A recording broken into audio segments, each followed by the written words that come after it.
A very, very good evening to all of you friends. A very, very good evening to all of you. Today we bring to you a very, very important and a crucial session for each and every one of you preparing for Maharashtra CET examination. Now, this examination that we are talking about, that is the Maharashtra CET examination, this examination is different from your CLAT examination. How is it different? Now, the kind of questions that are asked in this particular entrance examination is different. Now, insofar as the preparation is concerned, the preparation stands at an equal footing. The preparation for CLAT as well as Maharashtra CET, AILET and other host of examination, the syllabus is this more or less the same.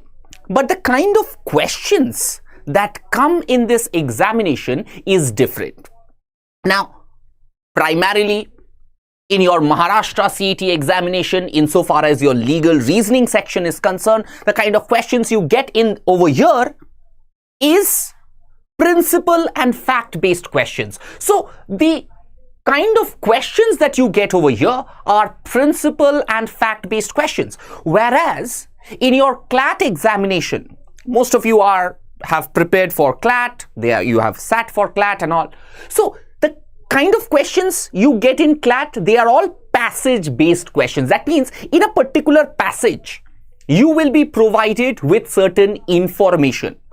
Based on your understanding of that passage, you have to solve certain questions. So that is different. Now, this particular entrance examination is different because they give a lot of stress on constitution and legal knowledge, which is not generally asked in your CLAT examination. So, before we start with today's marathon session, I welcome each and every one of you for today's session. This is a very, very important session, mind you, friends. Okay, so let's get started. Let's get started, friends. The first concept that we are going to talk about in this session is the concept of trespass. Now, what do you mean or what do we understand by trespass? What are the various types of trespass? We shall also try to understand concepts which are very important for your examination, as well as we are going to solve certain questions relating to these important topics. So, first thing first, let's begin understanding the concept of trespass. Okay, let's understand. Now, what do we understand by trespass? So, simply put, if I enter your land, without your permission, what have I done? What have I precisely done? I have entered someone's property without the owner's permission. That is what we understand as trespass to land. Now, trespass can be understood as an unreasonable interference, with person or good of another. So, suppose a particular house belongs to Mr. A and I am not Mr. A. If I enter that house which belongs to Mr. A without Mr. A's permission, that is where the concept of trespass comes in. Okay, so if you are interfering, if there is an unreasonable interference with a person's body or his property or his goods, that is what we understand as trespass. Okay, now another very important thing that we have to understand is the fact that what are the various types of trespass. There are various types of trespass, right? Trespass to person, trespass to chattel, and trespass to land. So Trespass means you are doing an unreasonable interference. There is an unreasonable interference. Now, trespass to person. Let's understand that. Now, trespass to person simply means that suppose I enter into someone's land. It's called trespass to land. Now, it is my body. This is my body. Can anyone touch me without my permission? No. The answer is a simple no. Same philosophy applies to body which exists in land. I cannot touch your land. I cannot enter your land. If I enter your land without your permission, that amounts to trespass to land. Similarly, if you are touching me, if you are hitting me without my permission, that also amounts to trespass. That is trespass to body. So, these are the two very important types of trespass. Now, one very important thing over here that you need to realize over here is the fact that trespass to goods also exist. Now, what is trespass to goods? Let's see. When there is a direct or an indirect damage to someone's goods. So, if I damage someone's goods, property, movable property, that also amounts to trespass. So, in case there is a damage,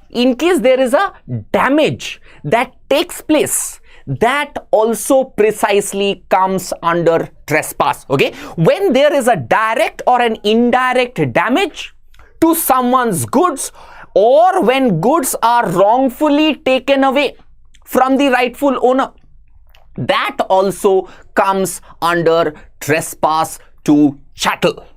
Is that clear? Is that clear to each and every one of you? Okay, yeah. So these are the very important things that you must remember when we are talking about trespass. Moving on, trespass to land. You are entering someone's land without his permission, without any lawful justification. Now, if a police enters someone's land for arresting someone, suppose I am a cop, I am a police officer, I have been given a arrest warrant to arrest Mr. A. Now, if I enter Mr. A's land, will it be trespass? What's your answer? What is your answer? Please give me your answer, guys. Will that be trespass? No, it will not be trespass because there is a lawful justification to it. There is a lawful justification to it. Okay, yeah, Sahil Rai says, what is chattel? Chattel means goods. Okay, am I clear to each and every one? Have I made myself absolutely clear to each and everyone insofar as this concept is concerned? Now, trespass to person. What is trespass to person? If you are touching me, without my permission, trespass to person. Now, trespass to person is of two types. Number one, it is assault.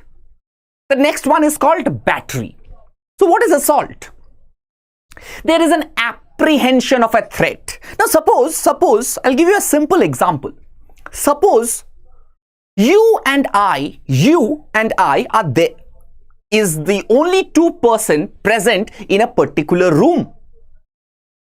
Now, I have a sword in my hand.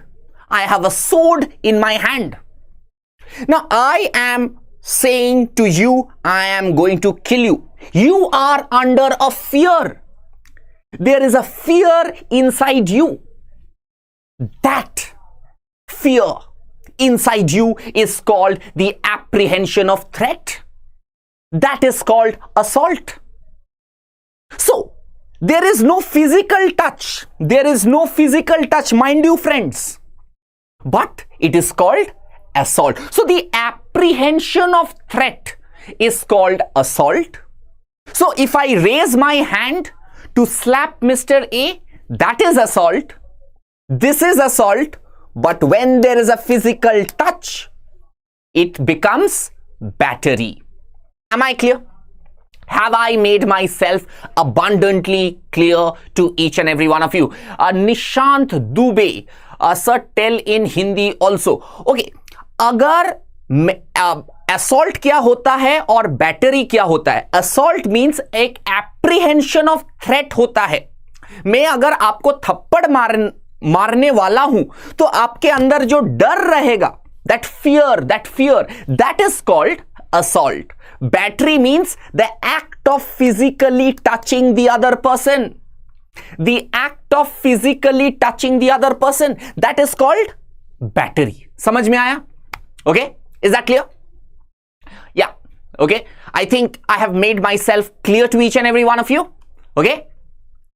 But the class will be in English. Okay? Predominantly, I am going to speak in English.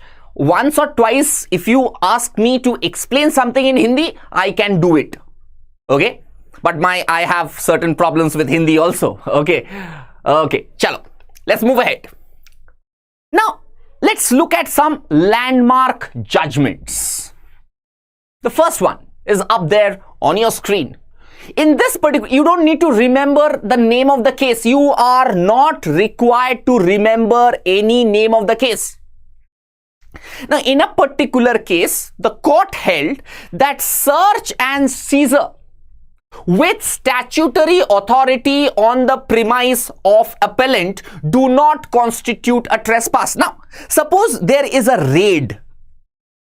There are law enforcement agency like CBI, like the Income Tax Department, Enforcement Directorate. Now, if there is some search, in case there is a raid, income tax raid, I am sure you must have heard about.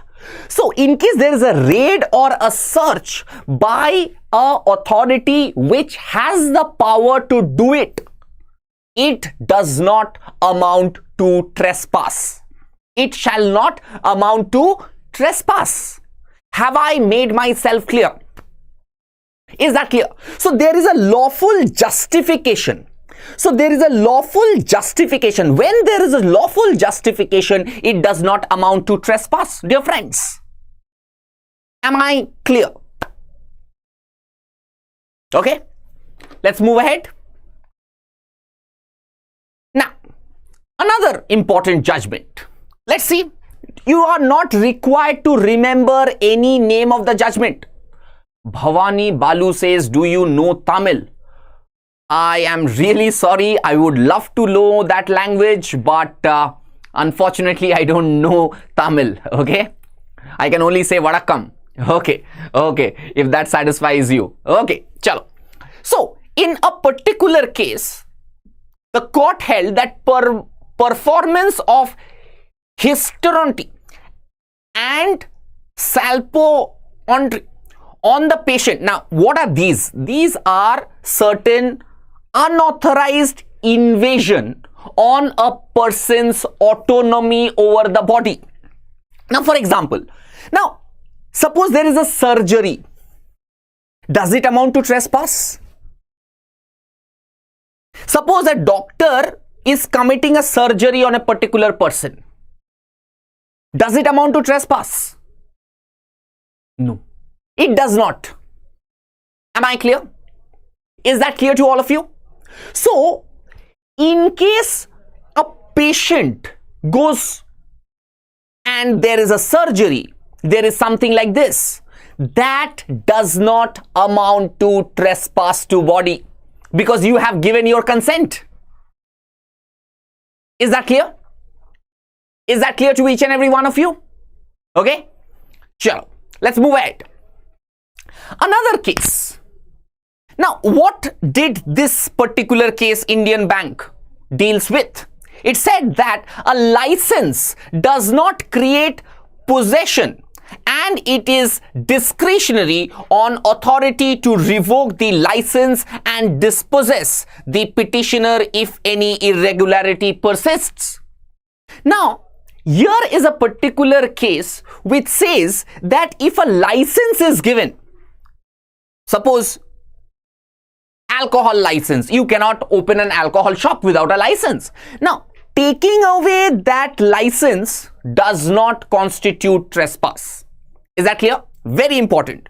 Now, if the government takes away someone's license, does it constitute trespass? The court says no, it does not. Okay? Now, let's look at some of the examples of trespass. Number one, illegally entering upon the land belonging to someone else amounts to trespass to land. If you are entering into someone's land without the owner's permission, that is an example of trespass. Next one, legally entering as a tenant but remaining illegally. Now, suppose I have a house, I have given that house on a rent, and that person is staying in the house without paying rent. Suppose he does not give me rent for 2 months. Does it amount to trespass? Now, that will also amount to illegally staying in the property and trespass to land. So, if till the time the other person, the tenant, is giving the rent, it is not trespass. The moment it stops paying the rent, it amounts to trespass to land. Have I made myself clear?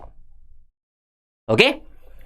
So, let's start with another very important thing, that is called continuing trespass.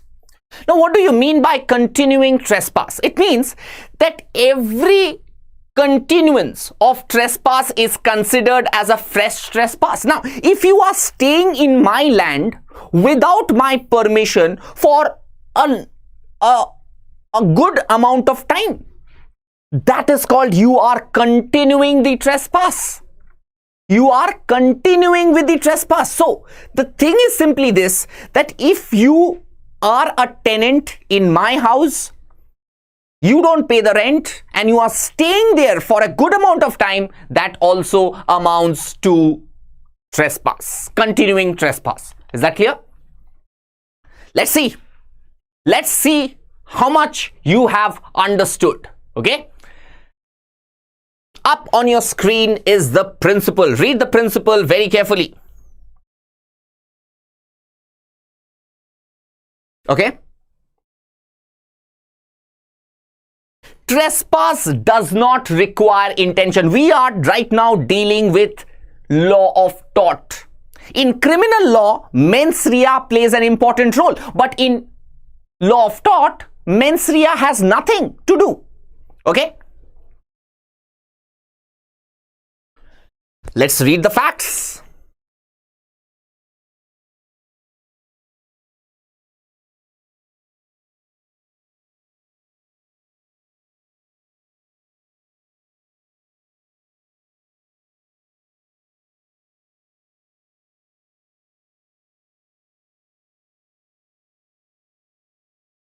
Okay? Is that clear? The facts.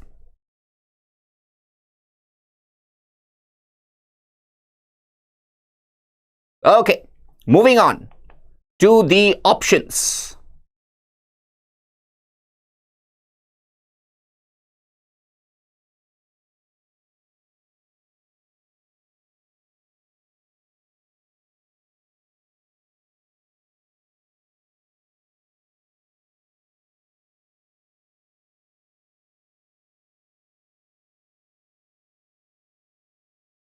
So I can see a lot of people participating. Okay, good, good. Nishan Dubey, Mrinmal, Apeksha, Shivraj, Aditya Mishra, Raza Khan, Hariom, Stuti Mishra, Nipun. Okay. I'm getting good amount of answers. Very good, very good. Let's see. Let's see the correct answer. M did not intend to trespass. Why? Option B. Let's see. Why is the answer option B? There was no boundary. If you read the question very carefully, there was no boundary.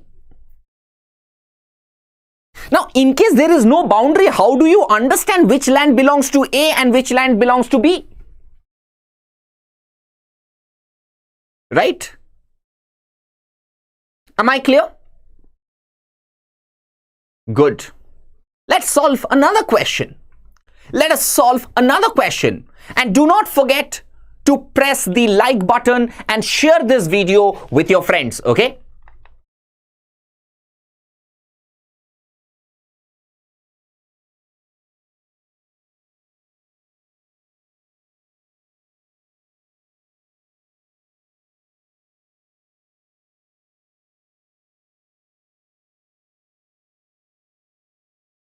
Is that clear?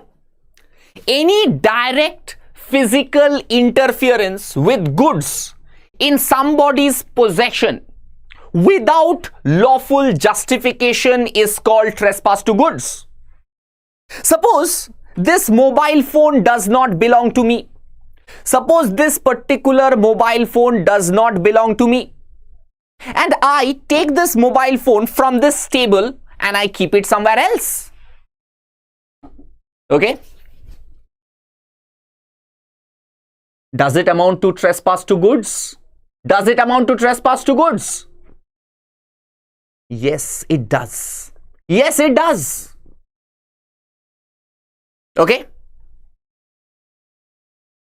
Let's see the facts.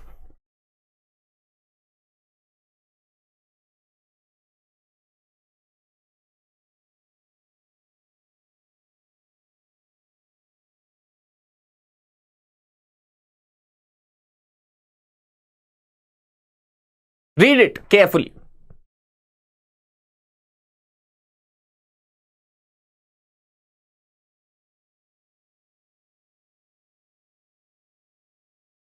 Okay. So, somebody has purchased a car from a person who had no title. Who had no title to it. And it had sent it to a garage for repair. The other person, believing wrongly that the car was his, takes the car or removes the car from the garage. Right. Okay. Let's see the options.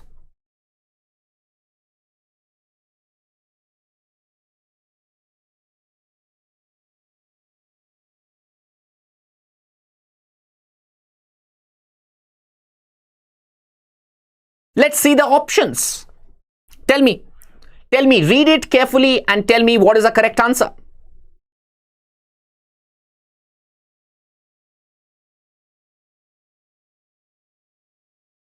So I'm getting answers from Tanmay, Nipun, Ruhi, Shivani, Aditya, Mrinmal, Anchal, Apeksha, Rohan, Anvi. Okay, good. Raj, Subodh, very good. Sahil, Shruti, Tanu, good. Let's see the correct answer. Very good. Most of you have given option B. Poison can be held responsible for trespass of goods. Now that he thought that the car belongs to him and he took that car out of the garage. You are touching, removing, causing damage to someone's goods. That is what we understood by trespass, right? Am I clear to everyone? Is that clear to each and every one of you? Okay. Moving on. The next concept that I am going to discuss with you is the concept of vicarious liability. Now, before I begin, let me tell you, generally, under the law, if I commit a wrong, who will be responsible? Me. If I commit a wrong, the court will hold me responsible. Now, here is an exception to that general rule. Here we are talking about an exception to the general rule. Generally, if Mr. A commits a wrong, he is held liable. Mr. B commits a wrong, Mr. B is held liable. Mr. C commits a wrong, Mr. C is held liable. Right? Now, what is this concept of vicarious liability then? It is a situation wherein for the wrong committed by one party, that one party, that Mr. A, suppose Mr. A has committed a wrong Mr. A will not be held liable, but someone else will be held liable.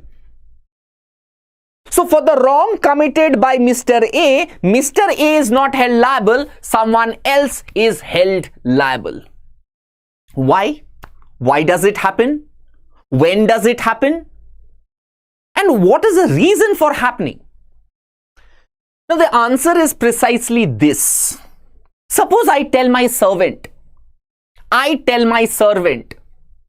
that you go to the vegetable market and you get 1 kilo of potato for me.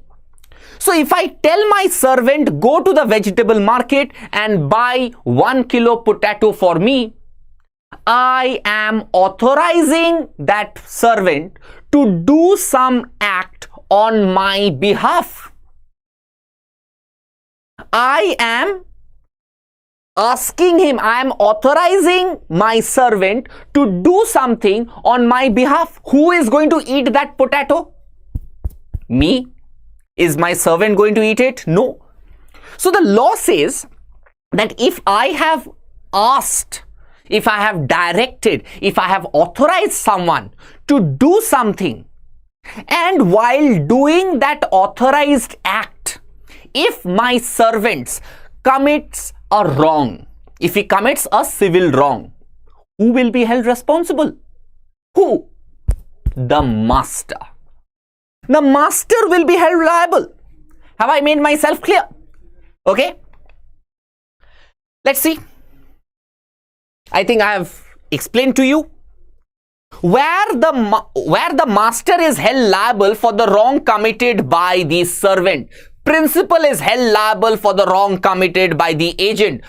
All partners will be held liable for the wrong committed by the other partners. That is the backbone of this principle of vicarious liability. Okay? Am I clear? Is that clear? Yeah, most of the questions in your Maharashtra CET PR says, sir, will all the questions come principal fact-based questions? Yes, mostly.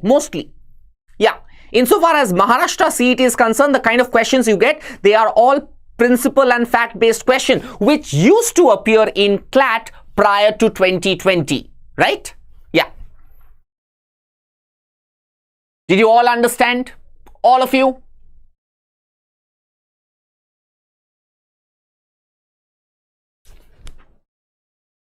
Now, the law simply says, if someone, he who acts through another, does the act himself. Now, if I am asking my servant to go to the vegetable market to buy potatoes, the law will presume that I am doing it myself. So, for the wrong committed by the servant, I will be asked to pay compensation by the courts. Is that clear?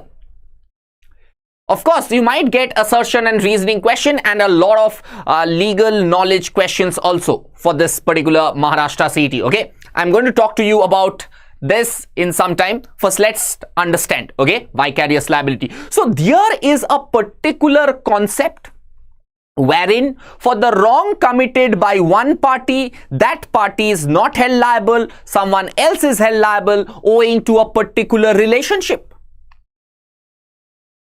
The concept of vicarious liability assumes that if a person benefits from the acts of another, he should also take responsibility for the other person's mistakes.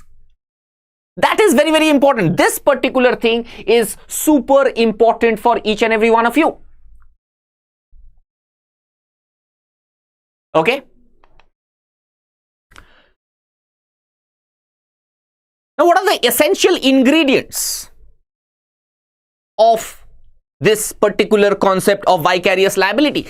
There must exist certain types of relationship between the parties. The wrong must be committed by another person during the course of employment. Very, very important. During the course of employment, if the servant does something wrong, only then the master will be held liable. during the course of employment. So course of employment plays a very important role.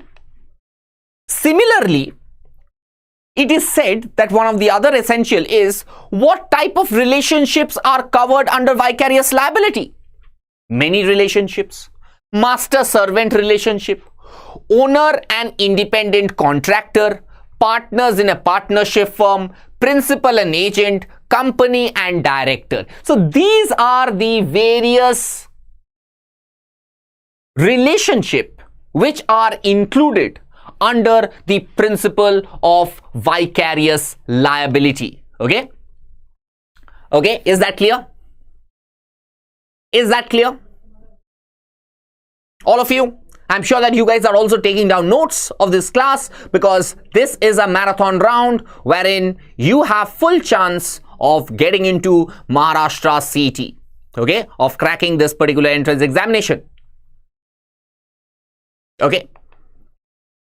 Now, another very important essential is if the servant is under a statutory duty that cannot be delegated, then the master is not liable. Now, if someone has a legal duty to do something, then the master will not be held liable. Suppose a police officer, a sub-inspector, for example, a sub-inspector has arrested a wrong person. Suppose a sub-inspector police has arrested a wrong person. He was supposed to arrest Mr. A, he arrested Mr. B. Will the commissioner of police be held liable? Will the commissioner of police be held liable for that? No. No. Because he is under a statutory duty to perform something. Is that clear? Moving on. Some example. Owner of a car would be liable for an accident because by his driver during the time of his employment. Suppose my car is driven by my driver and the driver meets with an accident while he was carrying me in the seat. I was sitting behind, he was driving, and there is an accident. Who will be held liable? Who will be held liable? Who? Master. Because he was doing some act on my behalf. On my behalf. So, the master will be held liable. Okay. Hospital authorities will not be vicariously liable for the negligence of professional staff. Now, if a doctor, suppose a doctor commits a wrong, there is a medical negligence that a doctor commits. Will the hospital authority be held liable? No, because they are professional people. We are dealing with professional people. So, in case of professional people, there is the concept of vicarious liability does not kicks in, does not get into being. Have I made myself clear? Okay. Yes, Shivani Mishra says, sir, if someone said to buy the product or he or she said he or she will pay the cost after buying the product, he refused to pay the payment, will he be held liable? Yes, of course. Of course, he will be liable. Am I clear? Have I made myself clear? So, hospital authority will not be liable for the wrong committed by professional people. Mind you, that's very, very important. Okay? Okay. Now, vicarious liability of the state. Now, this is called state liability. Let's see. State will be liable for the wrong committed by its employees while for non-sovereign function. Now, I'll tell you what is non-sovereign function because that's very, very important. Now, suppose an army official, member of the Indian Army is patrolling in the border areas. Now, if he is driving his vehicle for patrolling, and unfortunately, he runs over somebody's garden. He enters into the garden with his vehicle, and there are a lot of crops over there, and he destroys it. Will the state be liable? No, because he was doing patrolling. That is a sovereign function. That is a sovereign function. For the non-sovereign function, state will not be liable. Am I clear? State, like any other employer, is vicariously liable for the non-sovereign function and not the sovereign function. Have I been able to make you understand what is sovereign function and what is non-sovereign function? Is that clear? All of you? Okay? Please note it down.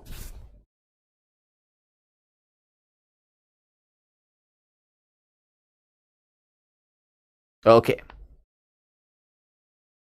If the head constable runs away with plaintiff's valuables. Now, suppose a person is arrested, and once a person is arrested, he is asked to deposit his wallet, his mobile phone, his car keys, everything to the police station.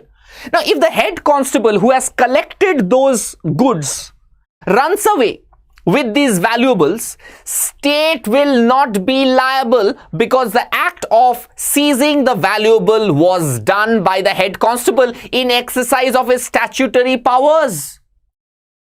Sovereign function and non-sovereign function.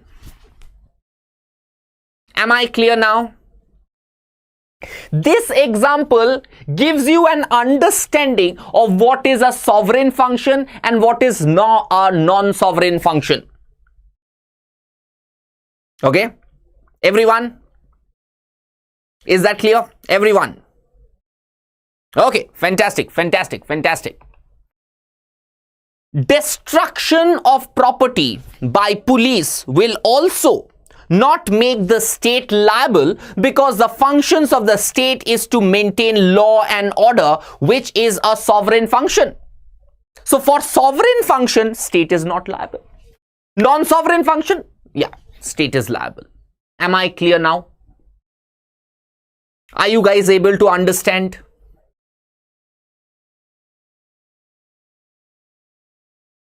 Is that clear to each and every one of you? Everyone. Okay. Let's see a question. Let's solve a question now. Let's read the principles.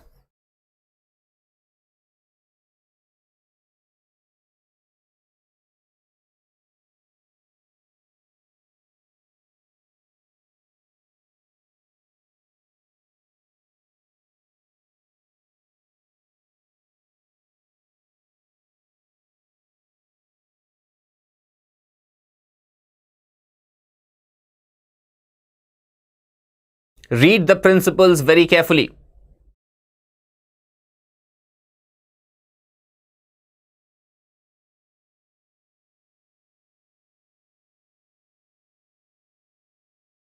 I'm giving you enough time to read these principles and to understand these principles.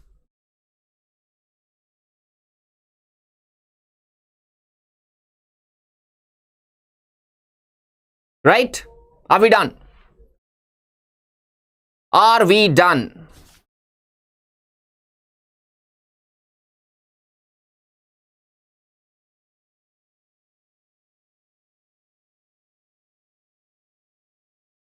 Okay. Let's move on. Let's move on to the facts and then the options.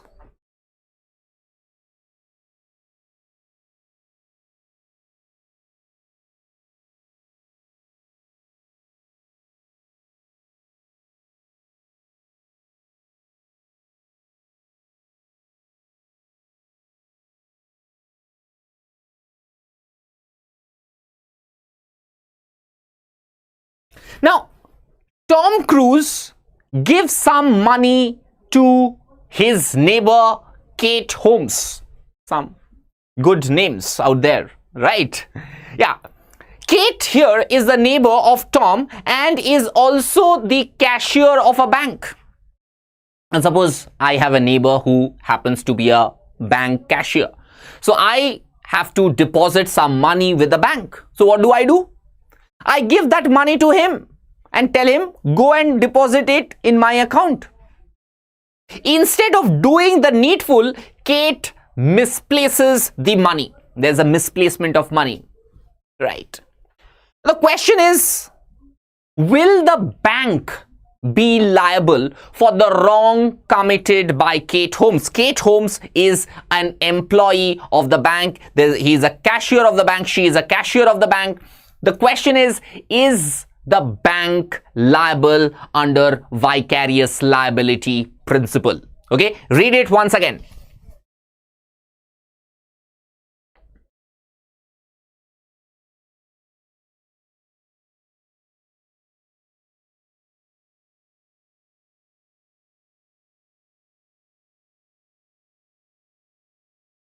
Okay, let's see the options.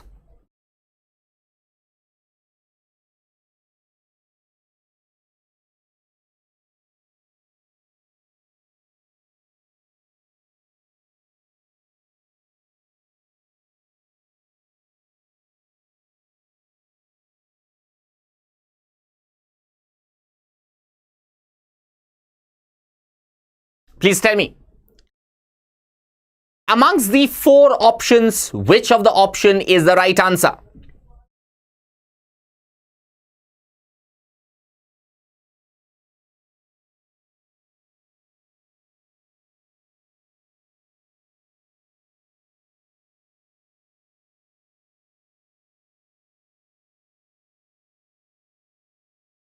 Okay, let's see the correct answer. The correct answer, the bank should not be liable as Kate did not do anything wrong.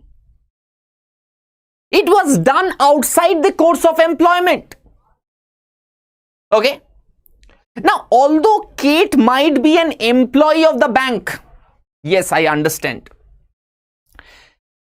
Now, bank will not be held liable in such a situation. Bank will not be held liable under any circumstances because he has not done anything wrong during the course of employment. And number two, the bank never authorized Kate Holmes to go and collect cash from someone. Has the bank ever authorized her to collect money? No. So, is that clear? All of you? Am I clear to each and every one? Is that clear? Okay. Now, there was no authorized act. They were, see, I can understand why you are saying C only because of course of employment. But there is also an authorized act. Did the bank ever authorize Kate Holmes to do that collecting of money? Did the bank ever authorize her? Did she do anything wrong? Might be in her personal capacity, but for which the bank cannot be held liable. Is that clear now? All of you. Did you all understand? Aditya Mishra, Yashita, Subodh, Abhishek, Bora. Did you all understand now? All of you? The bank cannot be held liable for that. Okay. The next question. Let's see. The next question.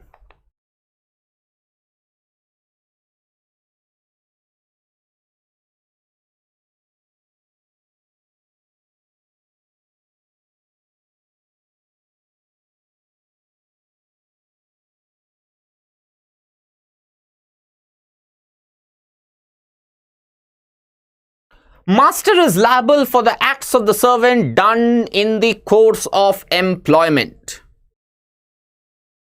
The facts.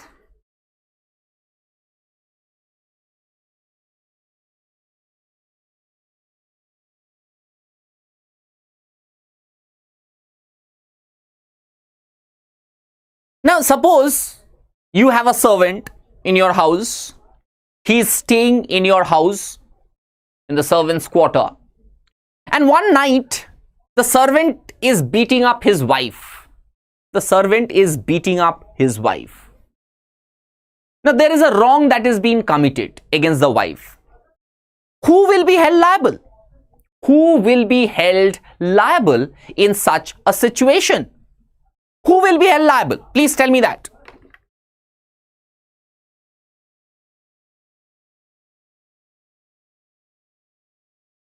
Is that clear? Who will be held liable?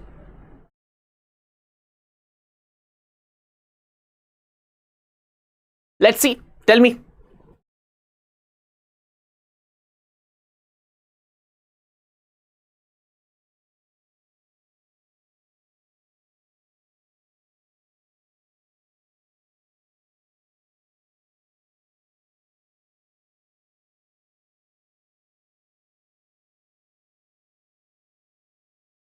Okay, let's see the correct answer.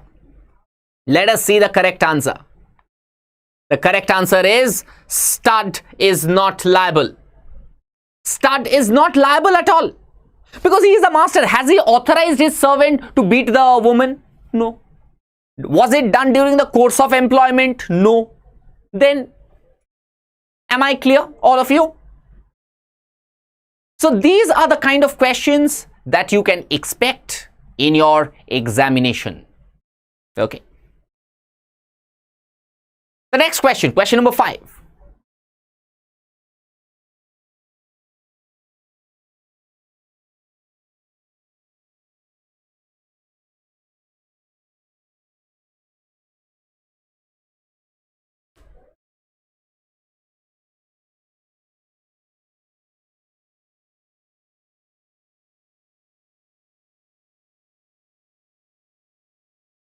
Read it carefully.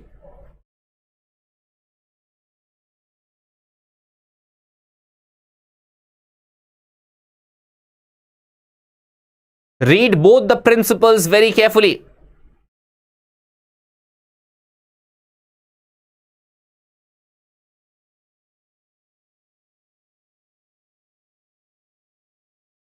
Understand the principles carefully. Understand it.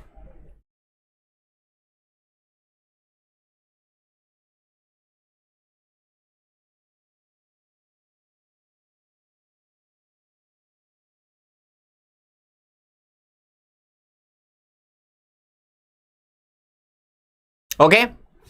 Master servant, negligence.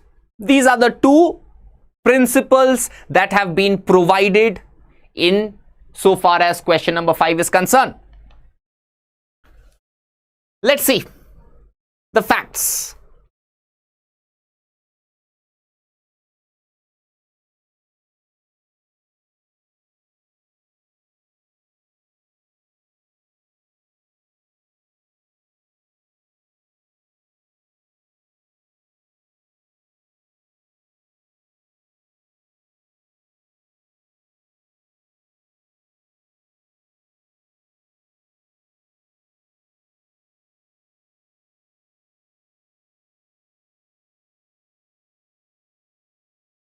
So there is a patient is brought to a hospital. Now, owing to some oxygen related issue, some wrong supply of oxygen, the patient dies. There is some fault relating to oxygen supply. Very, very important. There is some wrong, a fault relating to oxygen supply. That's it. And the patient dies. That is what the facts say. Let's read. Let's come to the options now. Let us come to the options now.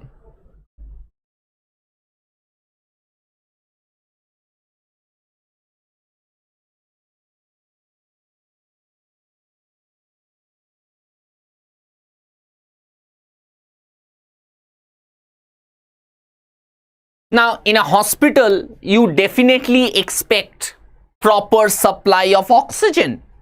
Suppose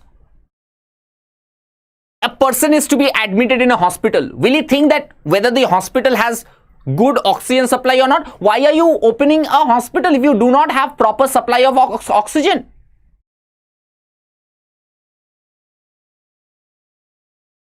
Do you understand? Did you all understand this fact?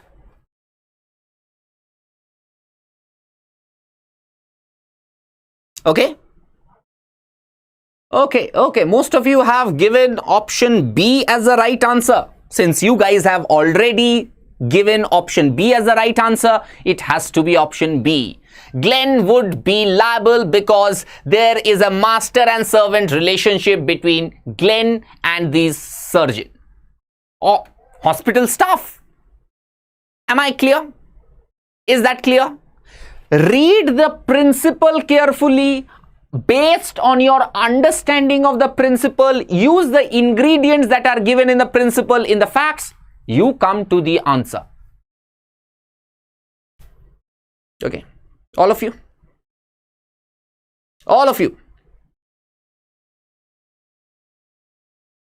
Done? Everyone. And I'm sure that you guys are taking notes of it, understanding these questions, because these questions are very, very important for your examination, for the purposes of your examination. Okay. Next question, question number 6.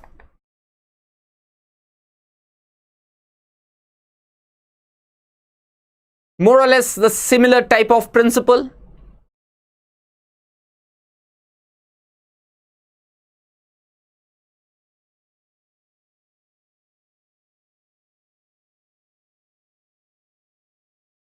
Nishan Dubey, yes. Master will be held liable.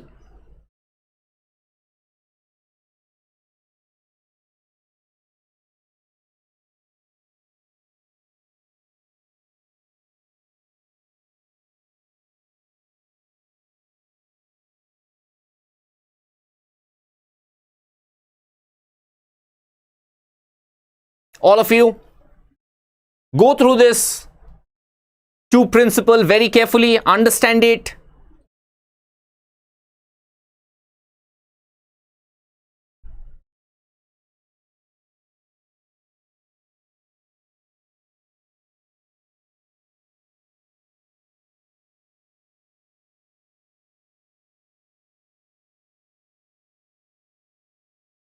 Okay. Next is the facts.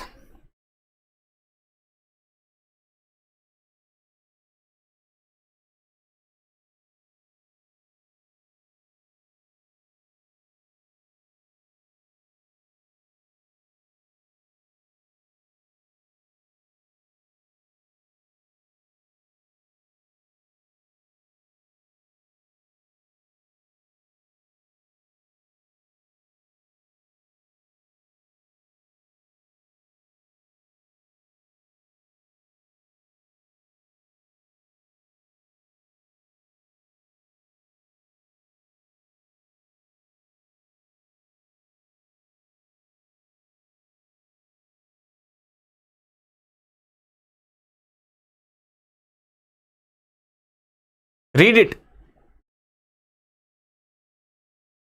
I will not be there in your exam to read this. It is your duty to read it carefully, understand it, because you are preparing for a very important examination, mind you.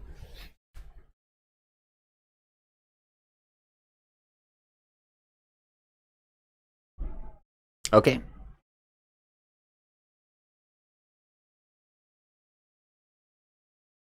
Okay.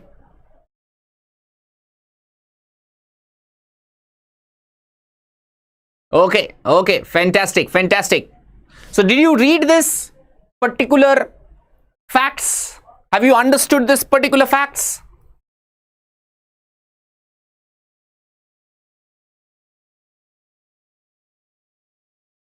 Okay.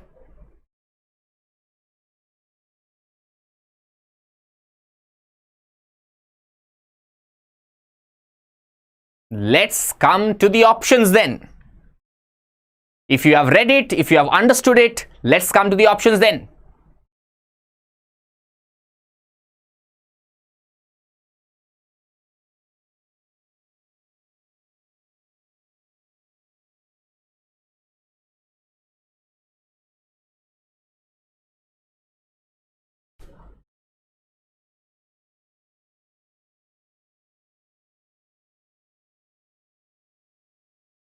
Nishan Dubey, how much time should we spend on these type of questions?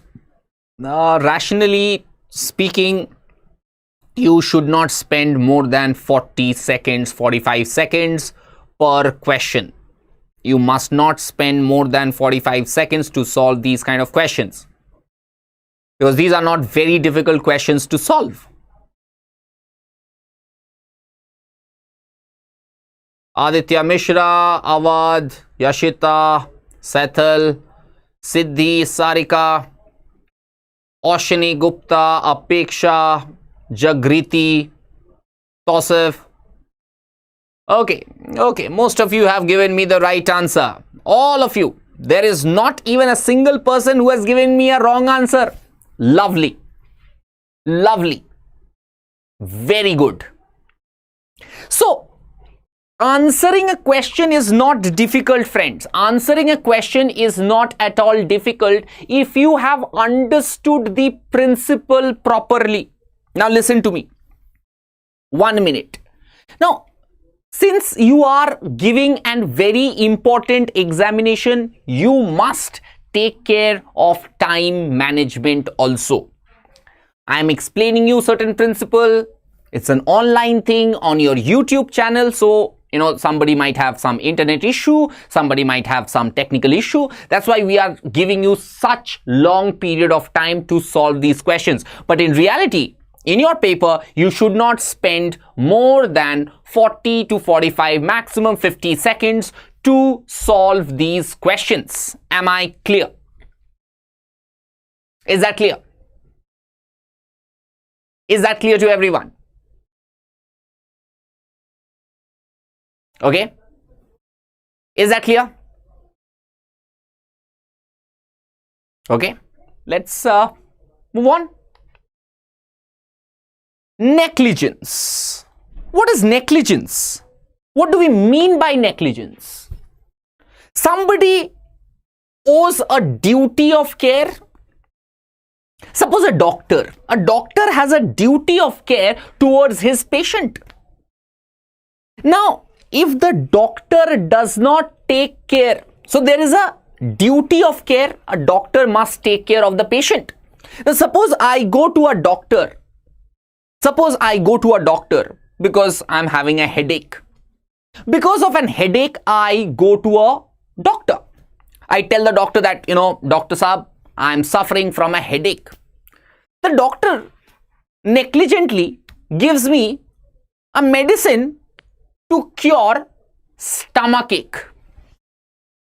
Why did I go to a doctor? Headache. He gives me medicine for stomachache.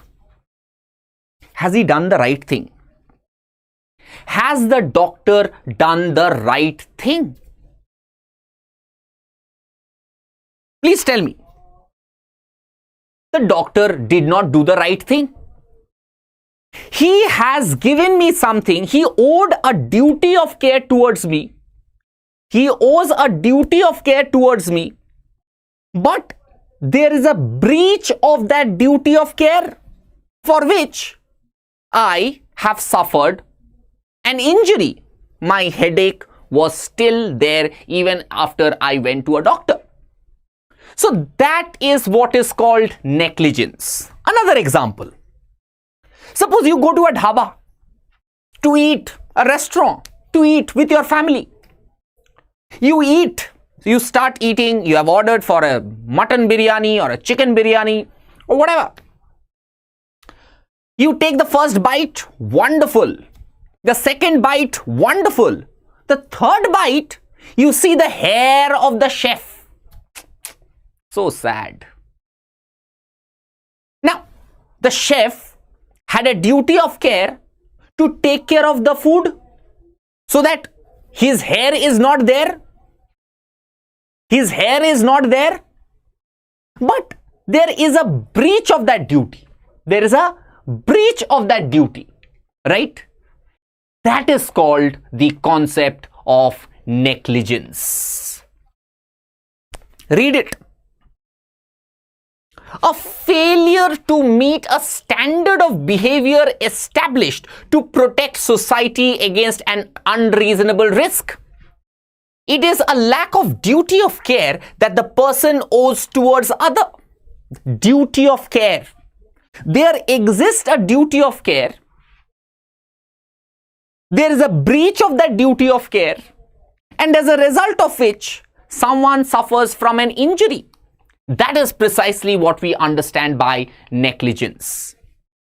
In other words, it is the omission to do something that a reasonable man would do, or doing something that a prudent or a reasonable man would not do. Simple. As simple as that. Okay?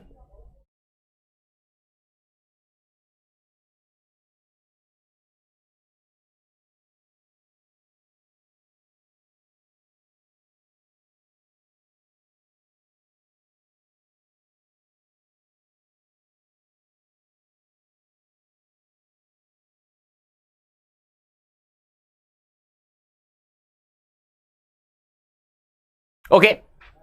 Acha, I'll just request each and every one of you, because I have a screen in front of me where I can see your chats. There are a lot of people who are discussing things which are not relevant. I would request all of you with folded arms, please do not discuss that. Okay. Please concentrate on the class. You have limited time. You have limited time to study. Please. So in other words, there is an omission of a standard duty of care. Let's now understand the difference between criminal negligence and civil negligence. In civil negligence, there is comparatively a lesser burden of proof, and plaintiff has to prove that it is most likely that the defendant was negligent. But in criminal negligence, the plaintiff has to prove beyond reasonable doubt. Now, the only difference between civil negligence and a criminal negligence is insofar as the burden of proof is concerned. In criminal law, the burden of proof should be beyond all reasonable doubt. Okay? Beyond all reasonable doubt is the thing for criminal law. Am I clear? Okay. In civil negligence, punishment only extends to the extent of damage caused to the plaintiff. But in criminal negligence, the punishment, there is a punishment. So, in civil law, the judge will ask the wrongdoer to pay compensation, right? So, in a civil case, in law of tort, in a case of tort, the judge who is deciding the dispute might say, pay X amount of money as compensation. But in criminal law, it is punishment, jail. Am I clear? All of you? Is that clear? All of you, please note it down.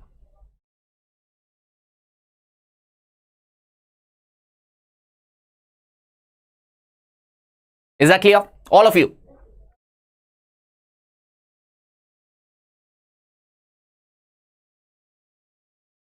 Let's see. Examples. Decorator engaged to carry out decoration forgot to lock the door or inform anyone. Afterwards, a thief entered the house and stole some valuable worth 1 lakh rupees. The owner of the house claimed 1 lakh rupees from the decorator. Hence, the decorator is liable as he was negligent. That suppose in my house, an electrician comes. Suppose an electrician comes for some electric repair work. Now, after the work is done, without informing me, he leaves the house and there is a theft. Now, before leaving, he has a duty of care to inform me at least that I am going I am done with your work. Please lock the door. He had a duty of care. But did he do it? No. There is a theft. There is a theft. Is that clear? Read another example. 8-month-old pregnant woman saw blood in the road, which was because of an accident. So a woman is pregnant. She sees huge amount of blood in the middle of the road. She gets a shock, mental shock, and suffered by a miscarriage. There is a miscarriage. She claimed damage from the deceased motorcyclist for the nervous shock. Can she claim that damage? Please tell me. Now, suppose I am driving and there is a woman. She sees so much of blood. She gets a nervous shock and there's a miscarriage. Will the person who has done that accident be held liable for the miscarriage?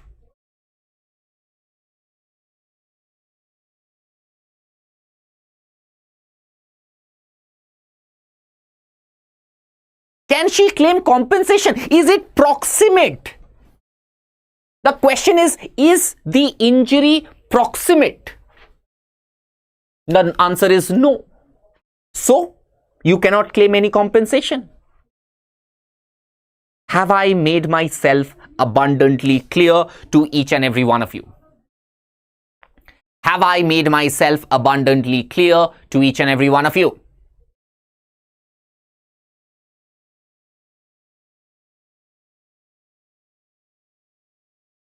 Okay.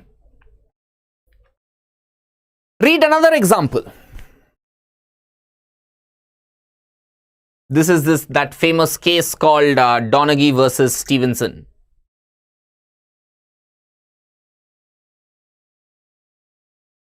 That ginger beer example.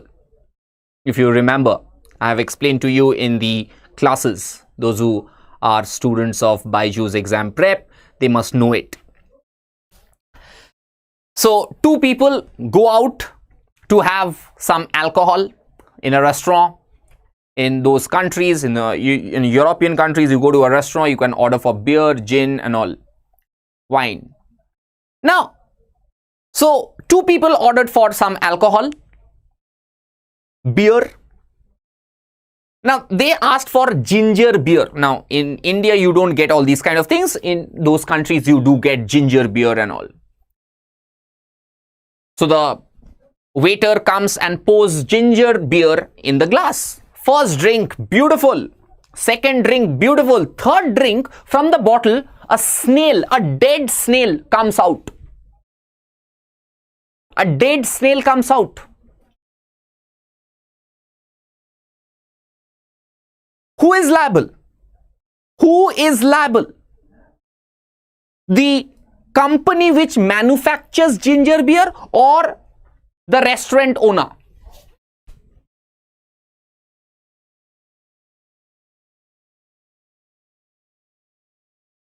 Will the manufacturer be held liable or will the person who served that drink be held liable?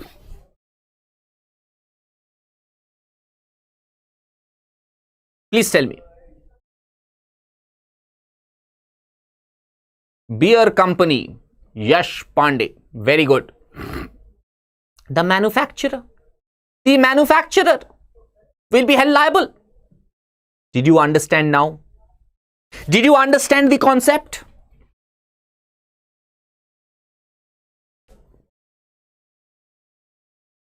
Okay, very good. Let's solve a question so that I understand how much have you understood this particular concept. Okay, very good, very good, very good. Siddhi,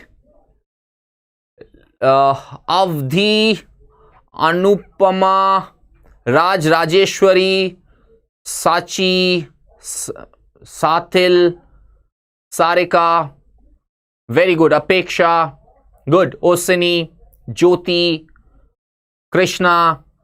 Very good. Very good.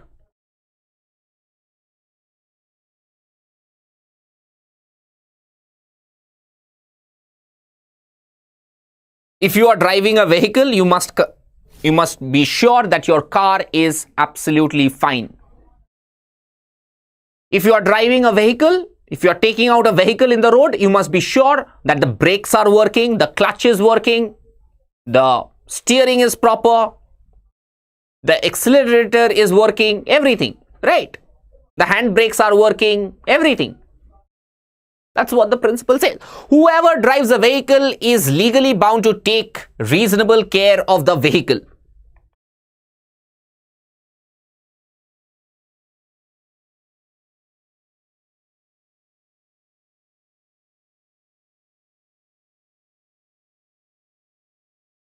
I give my car to the service center, right?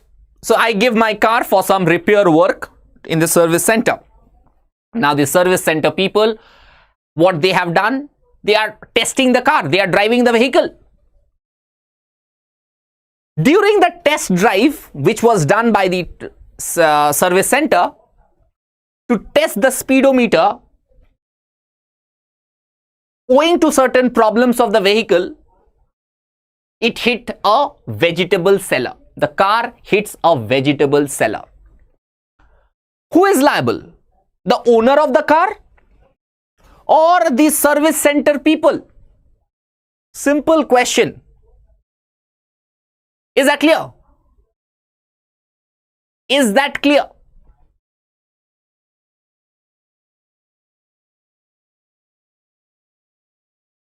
The options are up there on your screen.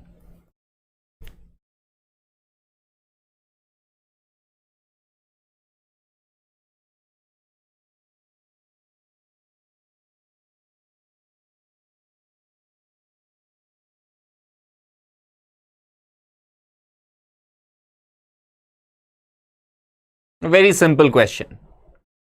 It's a pretty simple question, guys.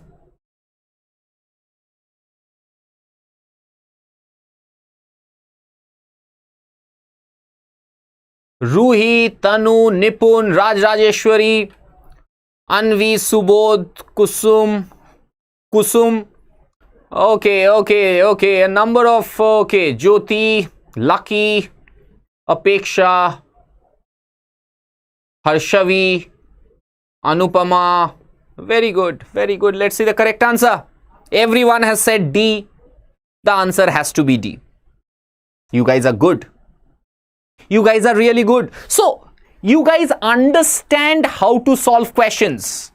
It's absolutely lovely to see everyone giving right answers. Absolutely. It's mind-blowing out here. So, clap to yourself. It's a great thing. Fantastic. Okay. Guys, is that clear? Any doubts? Any doubt?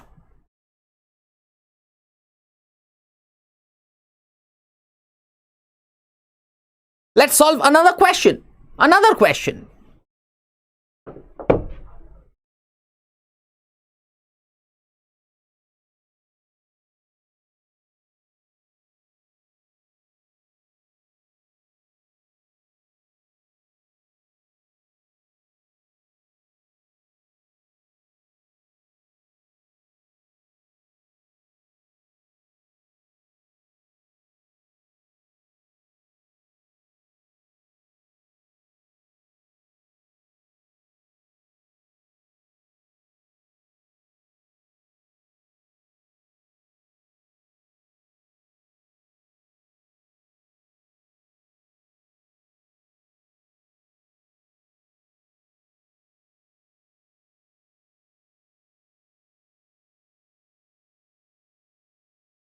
A was driving his car on the road when B was crossing it.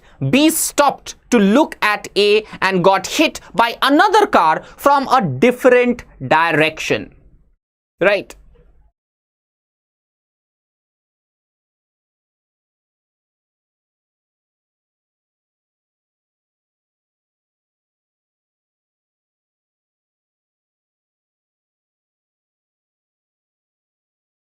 Very easy. A does not have any duty of care towards B. There was no duty of care towards B. He stopped his vehicle and he was hit by someone else. He stopped to see someone.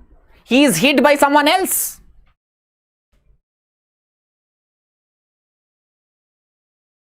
Is that clear? Is that clear?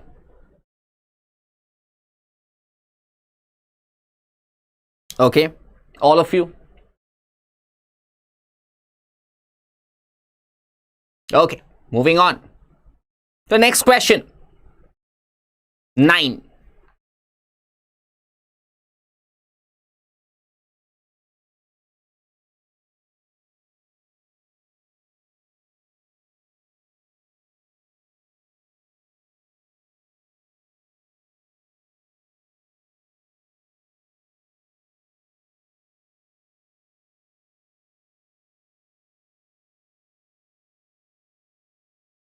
Please read the question, the principle and the facts very carefully.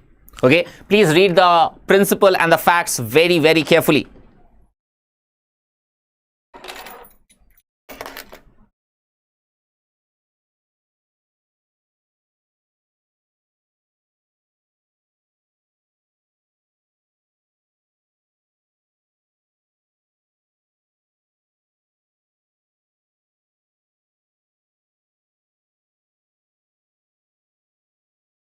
Okay.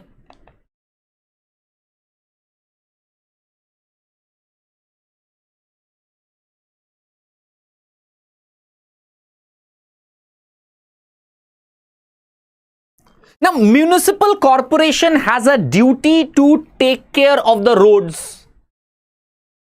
Now, suppose a children's park is there. Suppose there is a children's park and there is a pothole. People are playing cricket. Children are playing football. So, it is the duty of the municipal corporation to take care of these things. Am I clear? Please tell me the answer. Now you guys tell me the answer.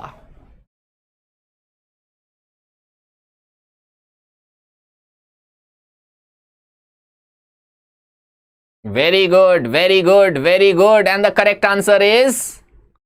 And the correct answer is very good. Very good.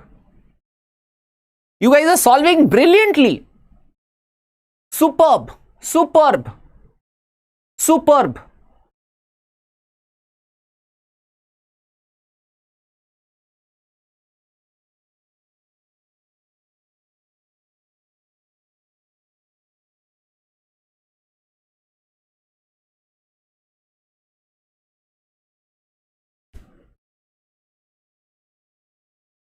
Jyoti, do not say the same thing again and again. Okay.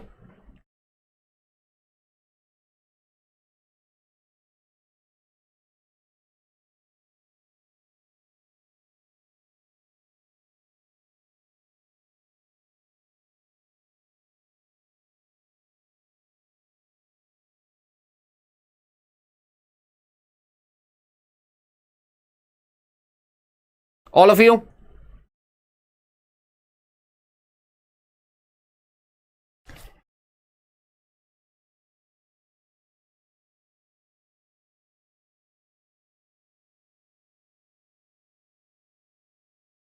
The options.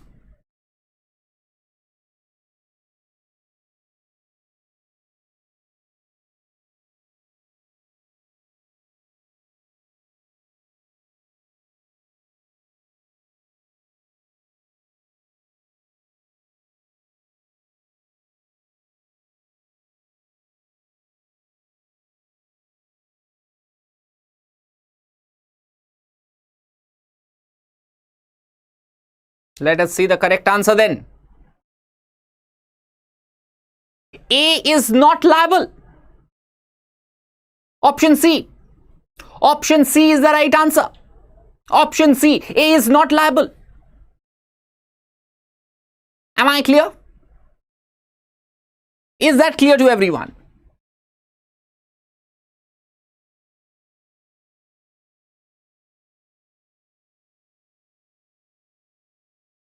Everyone. The next question, question number 11.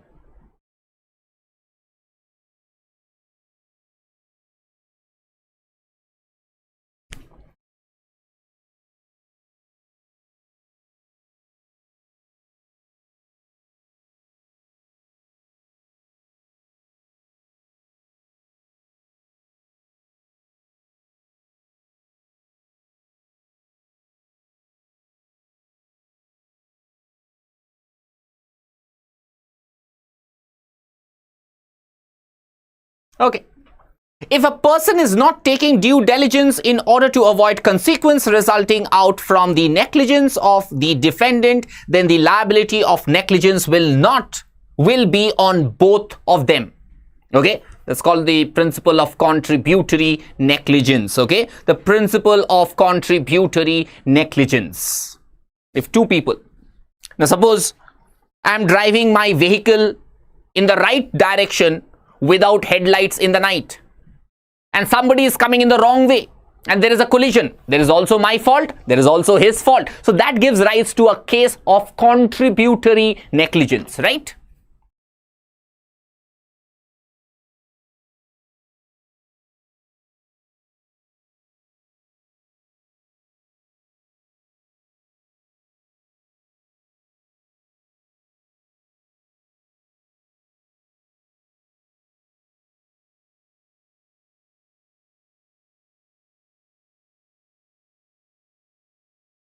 Right?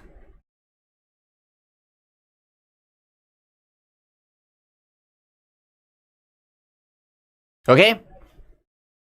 So guys, before I go to the options, do like this session. If you are liking this session, what is preventing you from just clicking on the like button, and share this session with your friends?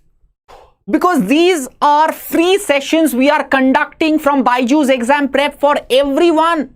It is not limited to students who have enrolled or not have enrolled. We are doing this for everyone. So do like this session.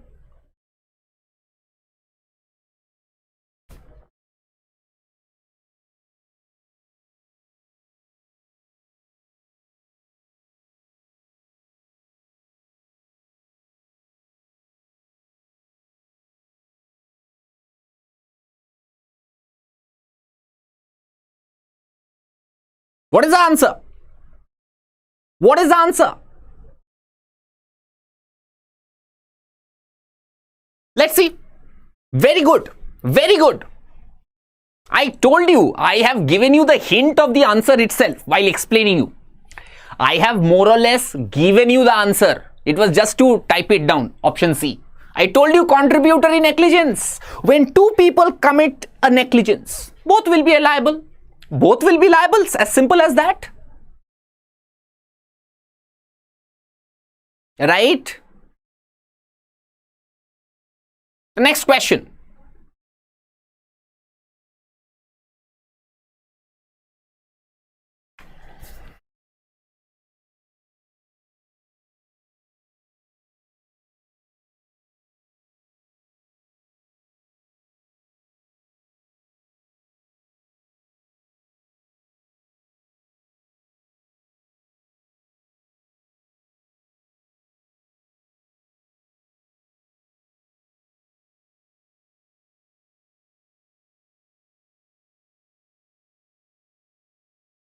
Okay.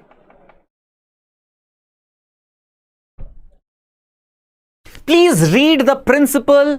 Please read the facts carefully. Very carefully.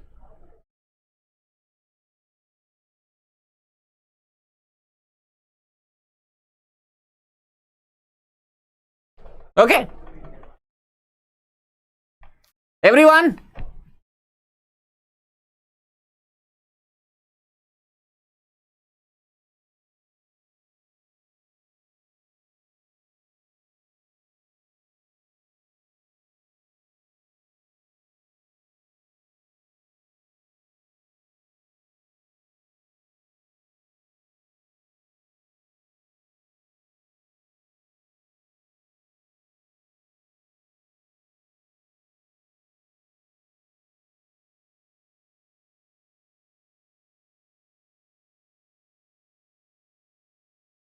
Okay, let's see the correct answer.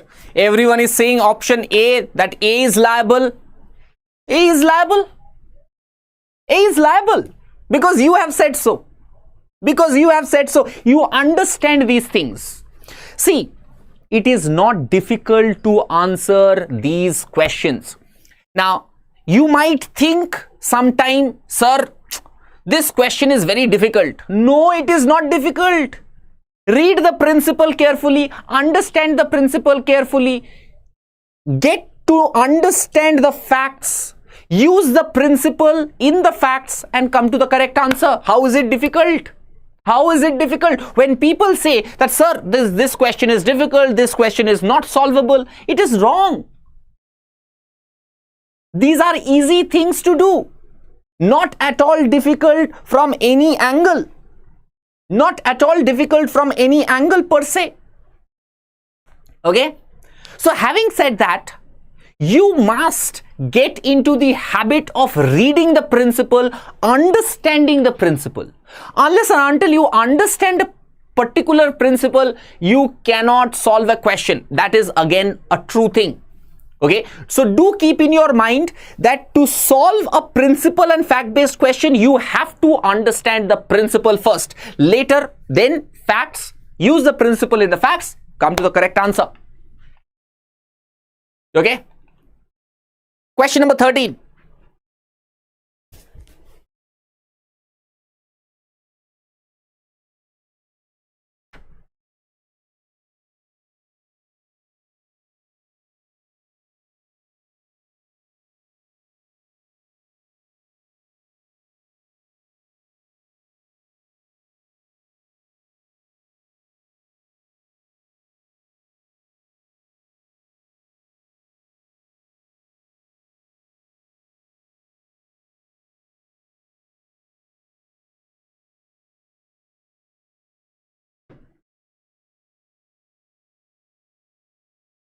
Okay.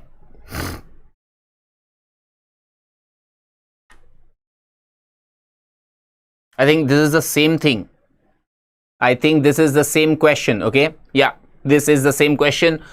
Of course, the corporation will be held liable. Okay. I think there is a repetition of this question again. Okay. Moving on to the next concept of voluntary non-fit injuria.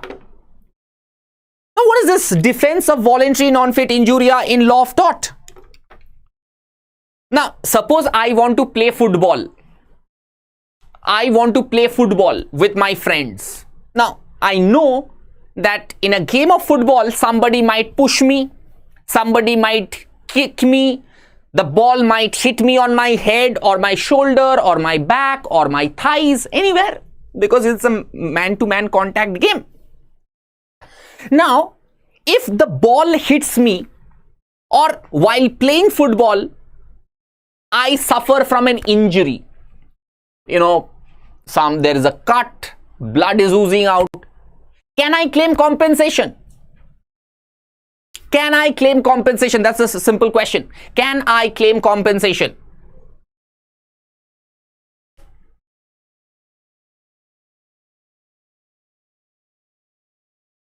So, if the principle of voluntary non-fit injuria is if you have voluntarily taken a risk. Suppose I go to a boxing ring to play boxing, and the other person hits me on my nose and my nose is broken. Can I claim compensation in that situation?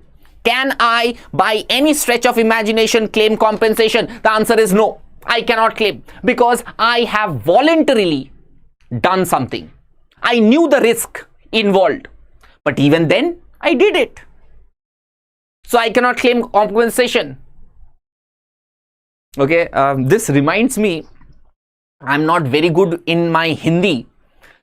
There is this saying in Hindi, and all of you will recall, because you know, when I went to law school, the teacher, the faculty, the professor who taught me voluntary non-fit injuria, he said one very good thing, just came into my mind. He said, "A बैल मुझे मार."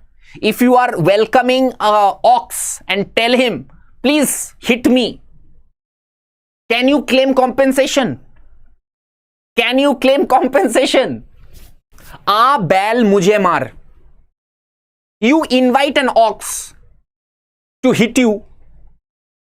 You get some injury. Can you ask any compensation? No. If there is a fire, you are touching the fire.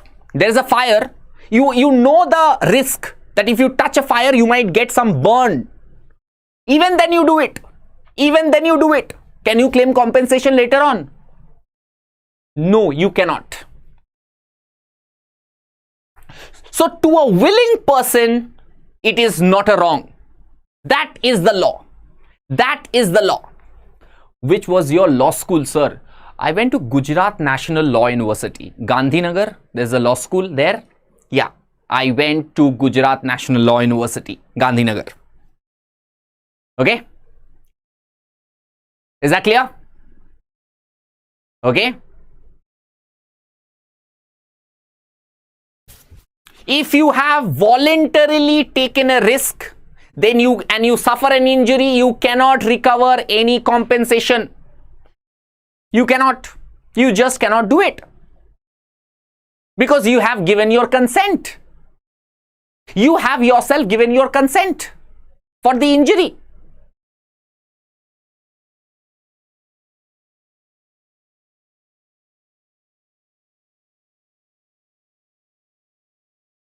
Okay. Example.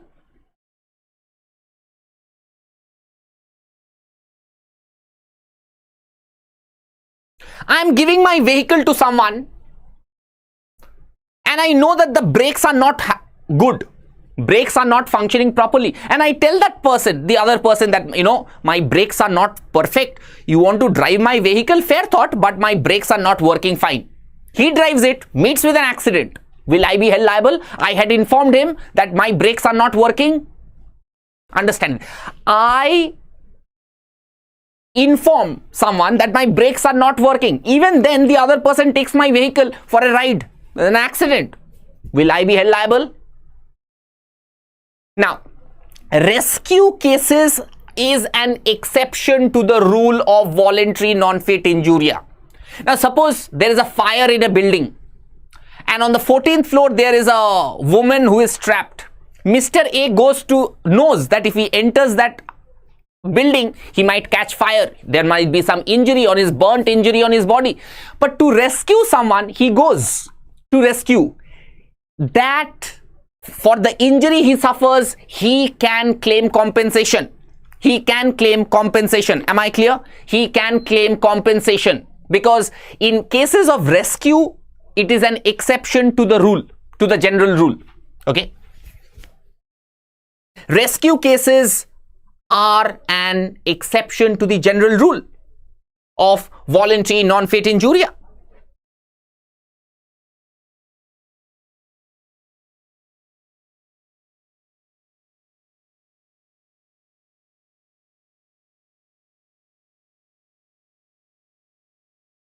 Okay?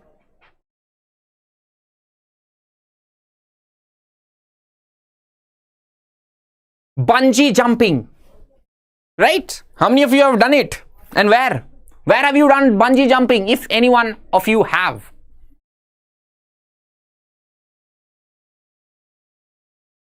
How many of you have done bungee jumping?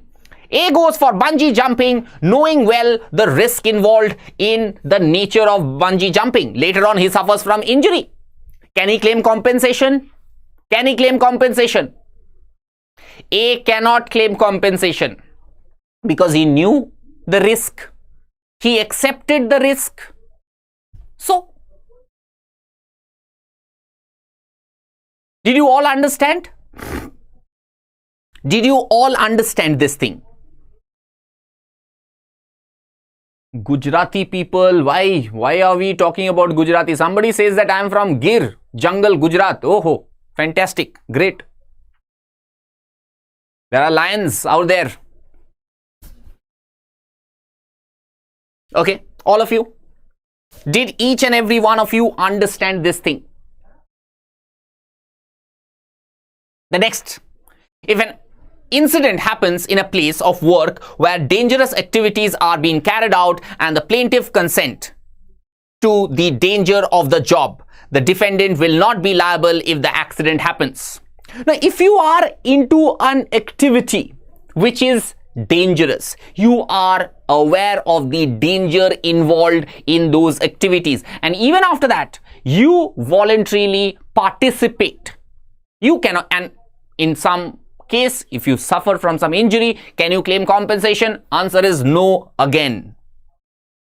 It is no again. So what are the important ingredients? Consent of the plaintiff. You have voluntarily accepted. I voluntarily entered the boxing ring to box. I suffer injury. You have voluntarily, you have consented. You have given your consent voluntarily, without under pressure. There was no pressure that you have to go to the boxing ring. You yourself went there. Am I clear? Consent may be express or implied. Even by the conduct, plaintiff can consent to be taken. Now, what is this? Suppose you don't have to say yes, but if you walk into the boxing ring on your own, by your expression, by your conduct, you are accepting the risk. You are accepting the risk by your conduct. The moment you enter the boxing ring, the moment you enter a football ground to play football, you are accepting the risk by your conduct. You don't have to say, yes, I accept the risk. No, you can say, even by your conduct, you can agree. Is that clear?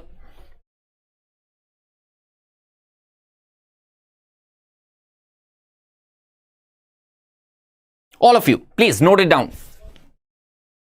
The exception of voluntary non-fit injuria, I was talking about rescue cases. Okay. Now, rescue cases is an exception to the general rule. Now, in case you are trying to rescue someone, you know the danger involved while rescuing a particular person. You know the danger involved in rescuing a person. Even after that, you rescue. Can you claim compensation? The answer is yes, you can claim compensation. Am I clear? Kusum 8371. Okay. Any doubt? Any doubt?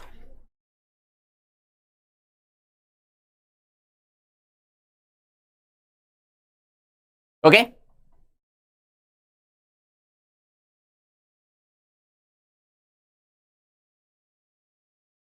Read.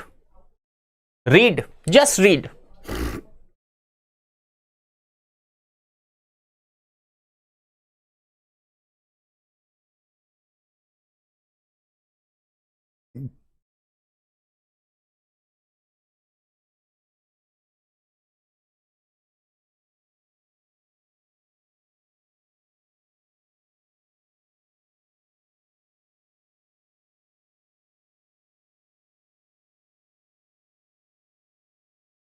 These two examples. A player gets hit during a game. Can he claim damage? No. While watching a match, A gets hurt when he attempts to catch the ball. A cannot claim damage again. Okay, because he has consented to the risk. He wanted to pick up the ball. He got hit. Fair thought. Okay. Is that clear? All of you.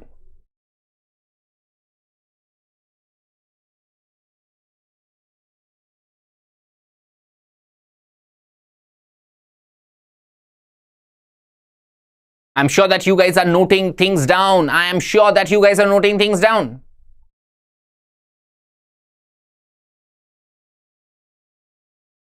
Rescue cases are an exception to the rule of voluntary non-fit injuria.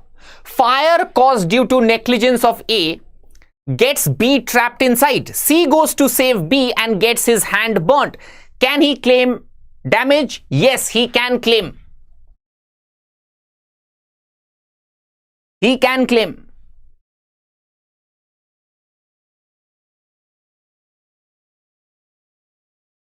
All of you.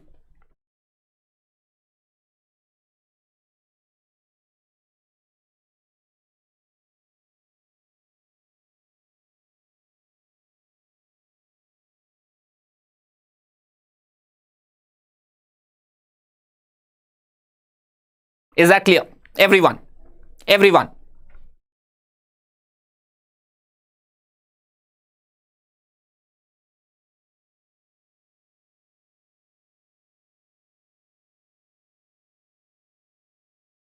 Every one of you. Are you guys understanding these or not? Please tell me. If you are not, let me know.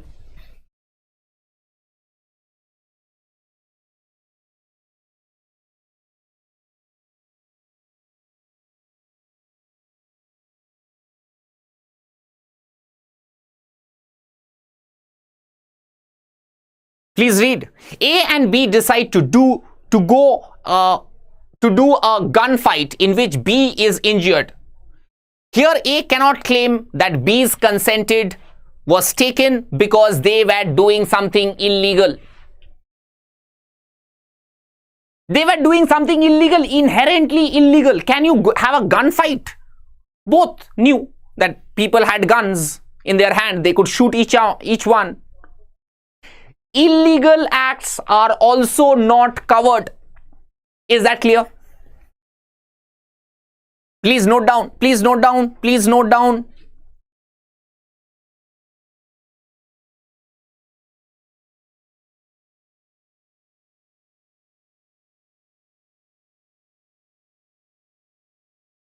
Kulsum, against the person who has committed negligence.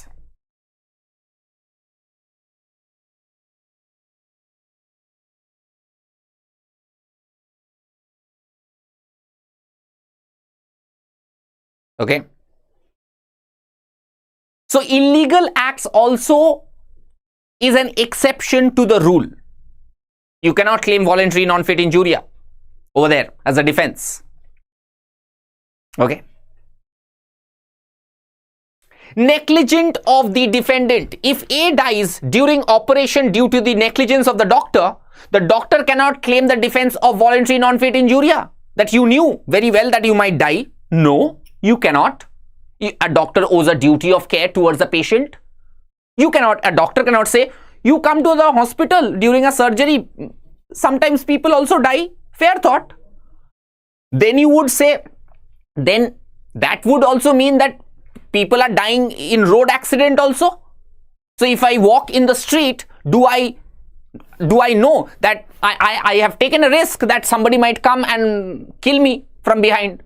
No, that cannot be done. That cannot be done, right?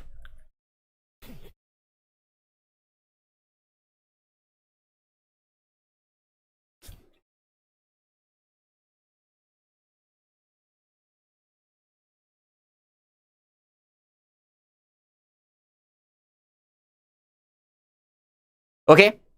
Is that clear? Am I clear?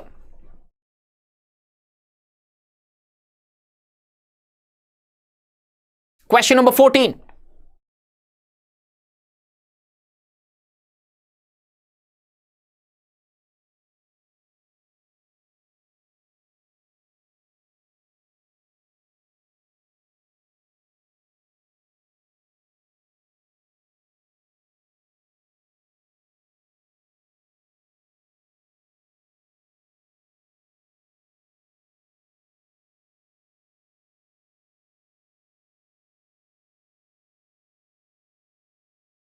Okay.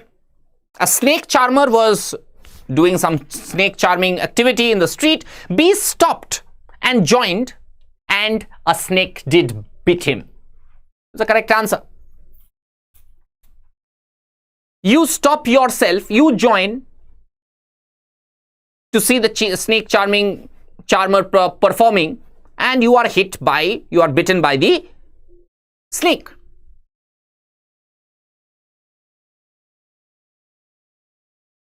Let's see the correct answer then. Let us see the correct answer then.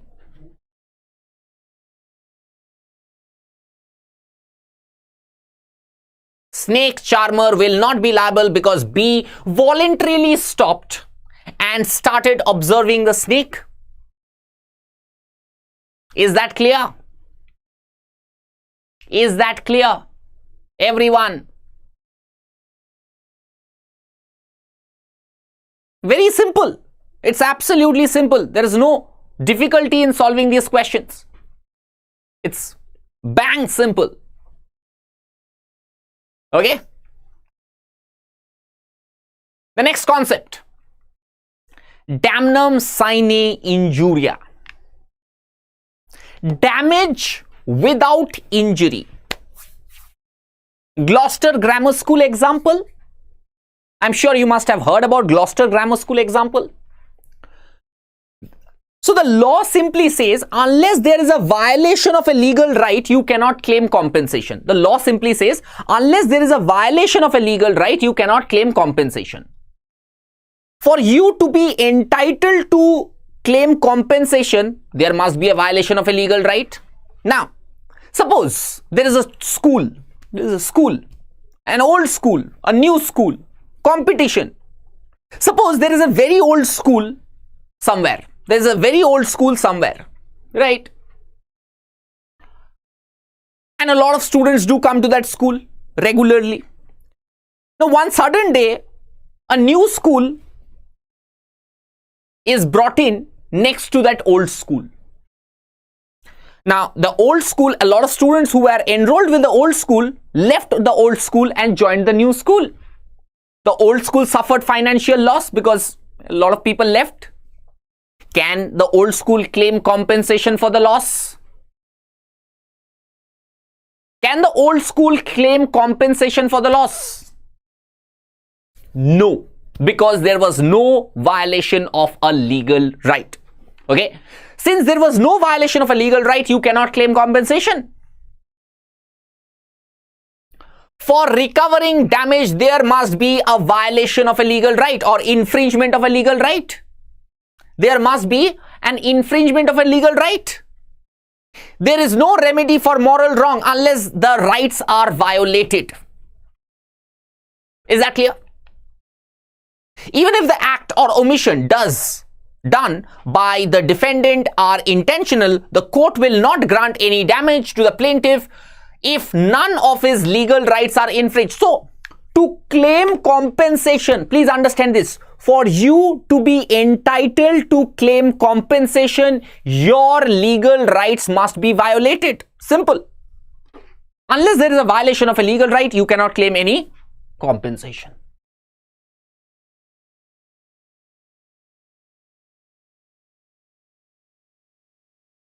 Read.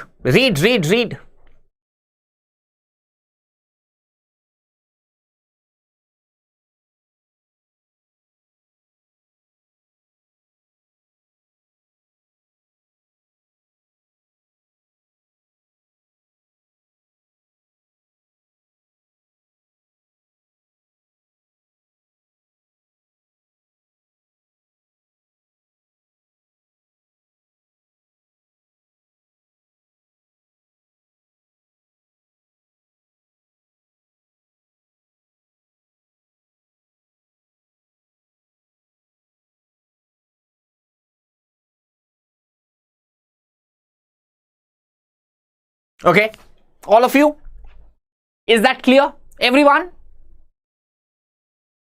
Okay. अच्छा, एक बार हिंदी में भी बोलना, साहिल Solanki. Damnum साइने injuria का मतलब इतना ही है कि जब तक आपका जो अधिकार है, जो राइट्स है, जब तक वो राइट्स का वायलेशन नहीं होता है, तब तक आप कॉम्पेंसेशन क्लेम नहीं कर सकते in civil law. So unless and until your rights are violated, you cannot claim compensation.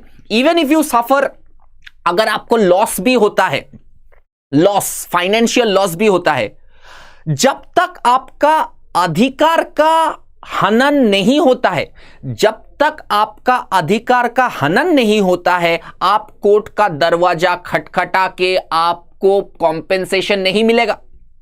But आपका अगर अधिकार का हनन होता है, if there is a violation of a legal right, you can go to the courts and claim compensation. Okay, is that clear? Now, okay, समझ आया? धन्यवाद. Let's move on. But the classes will be predominantly in English. Okay? Okay. Read.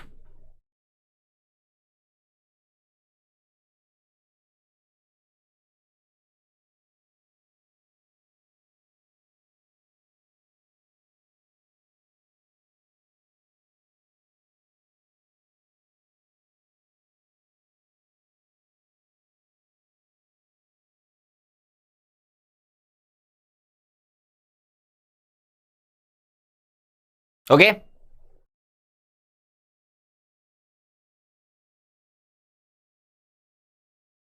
Everyone?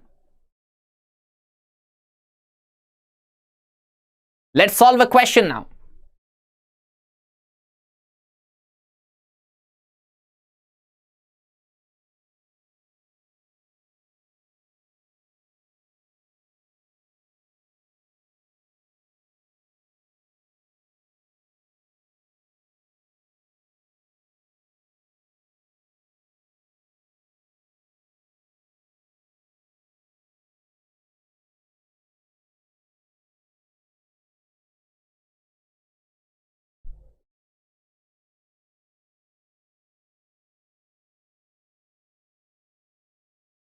A famous maths teacher of X school left the school due to rifts with the management. He started a new school very close to the old school. Many students left X school and joined Z school. X school suffered huge financial loss. Can X school sue Z and ask for compensation? Simple, very simple.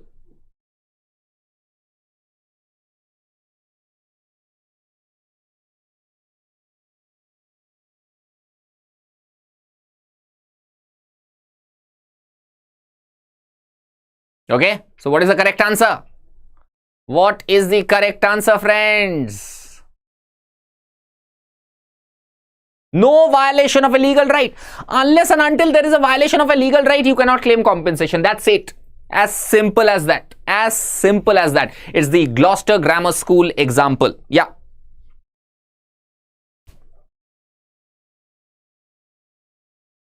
Okay, all of you, very good, very good. Very good. The next concept of presumption of death. Let's read.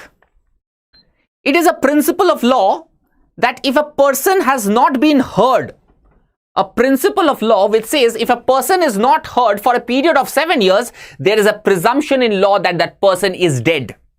If a person is not heard, suppose a person, no one knows where that man is for 7 long years, he is presumed to be dead. It must be noted that mere presumption and can be refuted by evidence. Now, a presumption can be refuted by evidence. That is under the Evidence Act. Burden of proving that a person is alive who has not been heard for 7 years is on the person who says that he is alive. The law will presume that a person is dead if no one has heard about him for 7 years. Now, the person who says that he is alive has to prove it in the court. That's what the law is. Is that clear? Read it.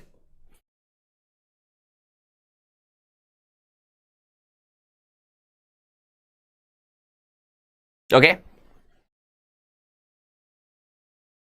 There's a landmark judgment. Presumption of death does not extend to presumption that the person who is not heard for 7 years was dead on the date of his disappearance. Another judgment says a person could be presumed to be dead only on the day after the completion of 7 years. So after the completion of 7 years from the date he is not heard, he will be presumed to be dead after 7 years.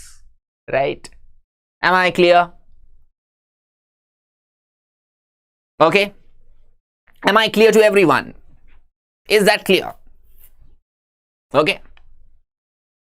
Let's solve a question to understand whether you have understood it or not, this particular principle.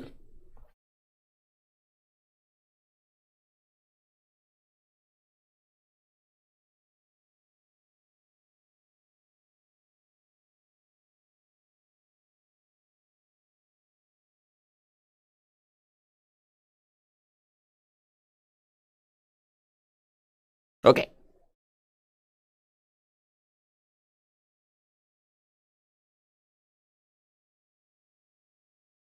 He has gone to foreign nation for work.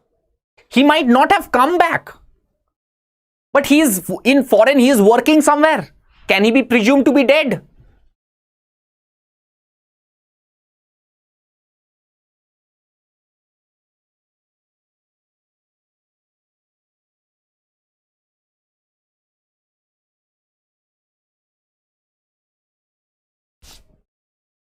The marriage is void because he is not dead. He is not dead. He might be staying in Hong Kong or in China for 7 long years. Does it mean that he is dead?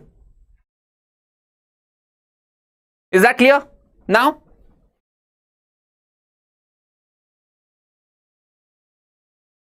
Joint liability. When the acts are done by several persons in furtherance of a common intention of all, each of such person is liable for that act in the same manner as if it was done by him alone. So, if 2 or more than 2 people commit a wrong, a crime, then the Indian Penal Code says that each and every one should be punished as if he had done it entirely. An intention needs not be formed hours ago. It can be formed instantly. Let's read an example. Let's look at an example. A saw B beating C and joined him in the commission. Here the intention is formed instantly. Abater is who helps either the commission of an offense or the commission of an act which would be an offense if committed by a person capable of committing an offense with the same intention or knowledge as that of the abater. Abater means a person who is helping, a person who is instigating someone in committing an offense. Okay? Okay, fantastic. A criminal conspiracy involves 2 or more than 2 people doing the same action towards carrying out the same crime. So this is barely the, yeah. Okay. Let's read the principles. Let's read the principles.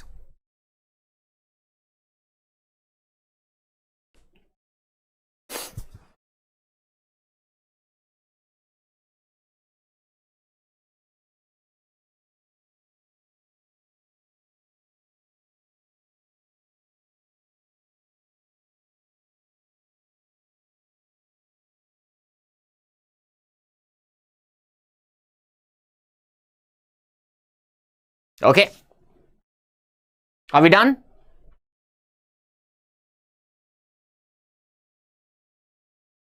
Okay.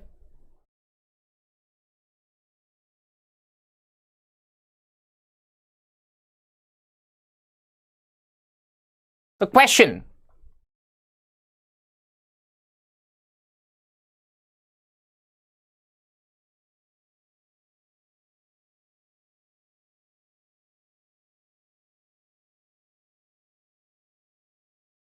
The class is going too long, sir. Yeah, just give me 5 more minutes. 5 more minutes, we should be done. Okay, fast.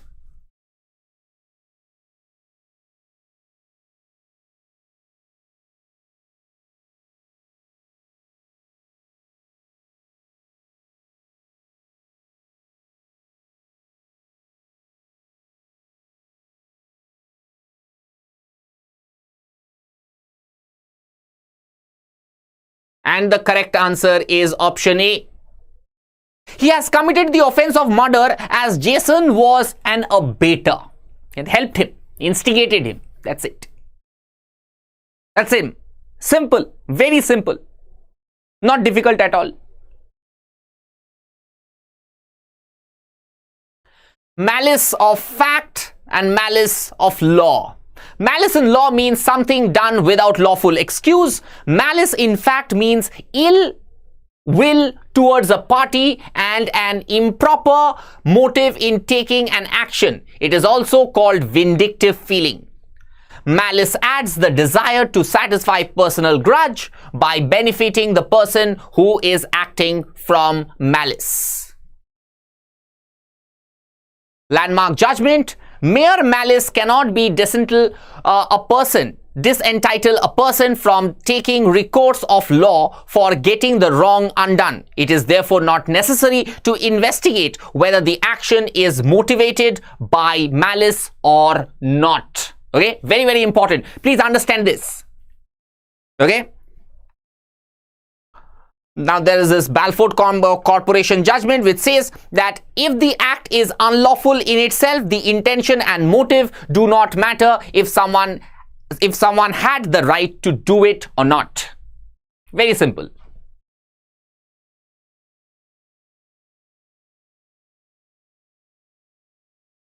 Okay. Legal principles. Same.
Okay.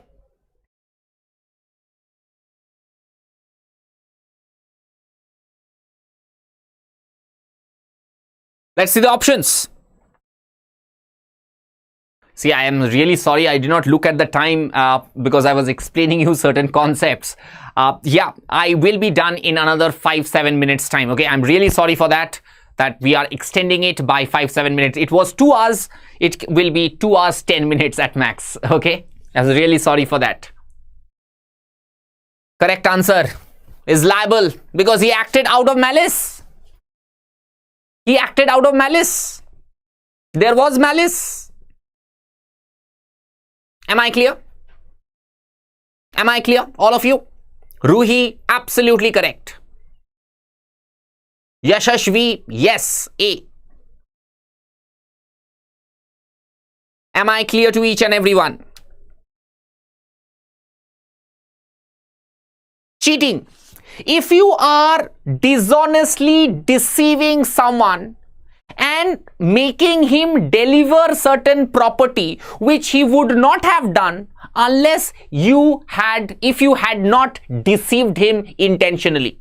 Okay, that is the meaning of cheating. So cheating is fraudulently or dishonestly deceiving someone to make him deliver a property to a person or to consent to retain the property. Additionally, intentionally inducing someone who is so deceived to do or omit to do anything which he would do or not. Is that clear? Is that clear? One of the important ingredients of cheating is deception. You have to deceive someone, okay? Is that clear? Question number 19.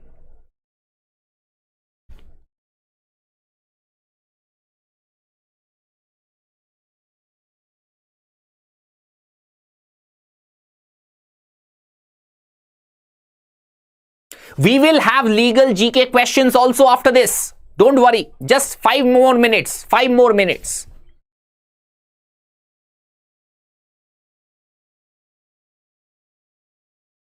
Okay.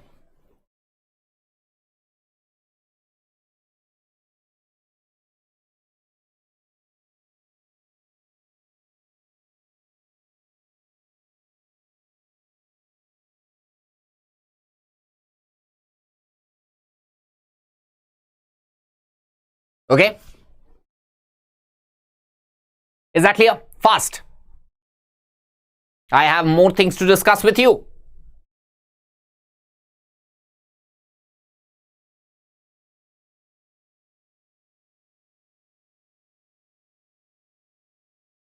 Cheating is a criminal wrong. Abhishek Singh Bora.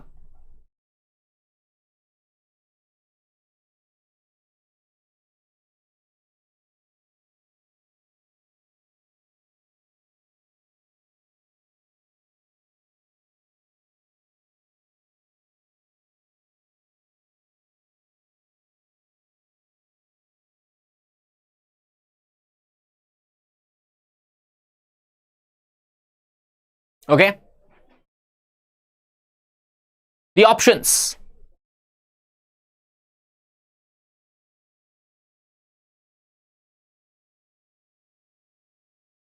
And the correct answer is option A.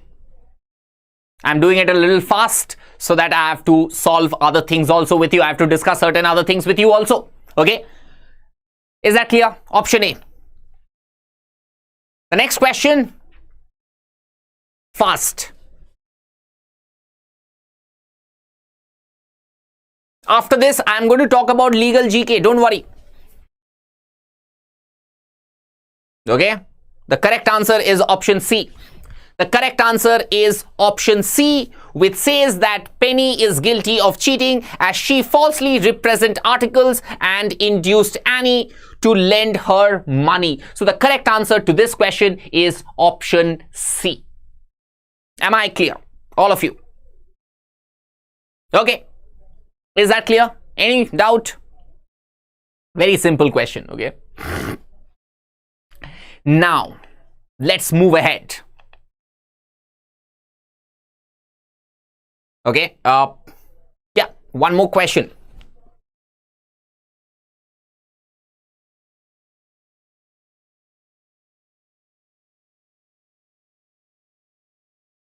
So let me do it a little fast. You can pause this screen and read the question and the options are thereafter. Okay. And the correct answer is option C over here. Okay. The answer is option C over here. I am sure that we are running out of time, so we are doing it a little fast. Okay. Now, who is the father of the Indian Constitution? Very important. B.R. Ambedkar. Dr. B.R. Ambedkar is the father of the Indian Constitution. Am I clear? Very, very important question. B.R. Ambedkar is the father of the Indian Constitution. Okay. The next question. High courts have power to issue writs under which article? 226. Article 226 empowers the High Court to issue writs. 5 different types of writs. 5 different types of writs. The answer is Article 226, okay, of the Constitution deals with High Court's power to issue writs. There are 5 types of writs: habeas corpus, mandamus, certiorari, quo warranto, and prohibition. In case there is a fundamental violation of a fundamental right, you can go to the court and ask for a issuance of a writ. The present President of India, very important question, Ramnath Kovind. But very soon we will have Draupadi Murmu. Very, very important. Very soon we will have Draupadi Murmu as the President of India. The election results came today itself. Am I clear? But right now it is Ramnath Kovind. As on today, right now, it is Ramnath Kovind. But Draupadi Murmu will be the next. Is the current 14th President of India. Very simple. Current Chief Justice of India, everyone knows, Justice N.V. Ramana. The next Chief Justice of India after Justice Ramana retires, Justice U.U. Lalit. Justice U.U. Lalit. Okay.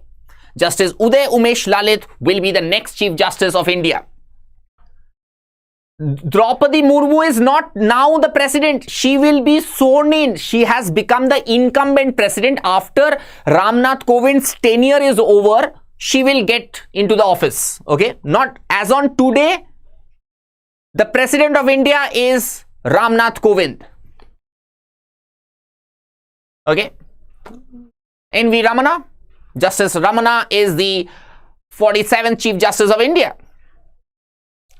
The current Comptroller General of India, who is the CAG, Comptroller and Auditor General of India, Girish Murmu. Girish Murmu is the Comptroller and Auditor General of India. Very, very important. Okay. The Chairperson of NGT, National Green Tribunal. Who is the Chairman of NGT? Okay. And the correct answer is Justice Adesh Kumar Goel. He is a former judge of the Supreme Court of India. Justice Adesh Goel is the present chairman of the National Green Tribunal. Okay. Okay, fantastic.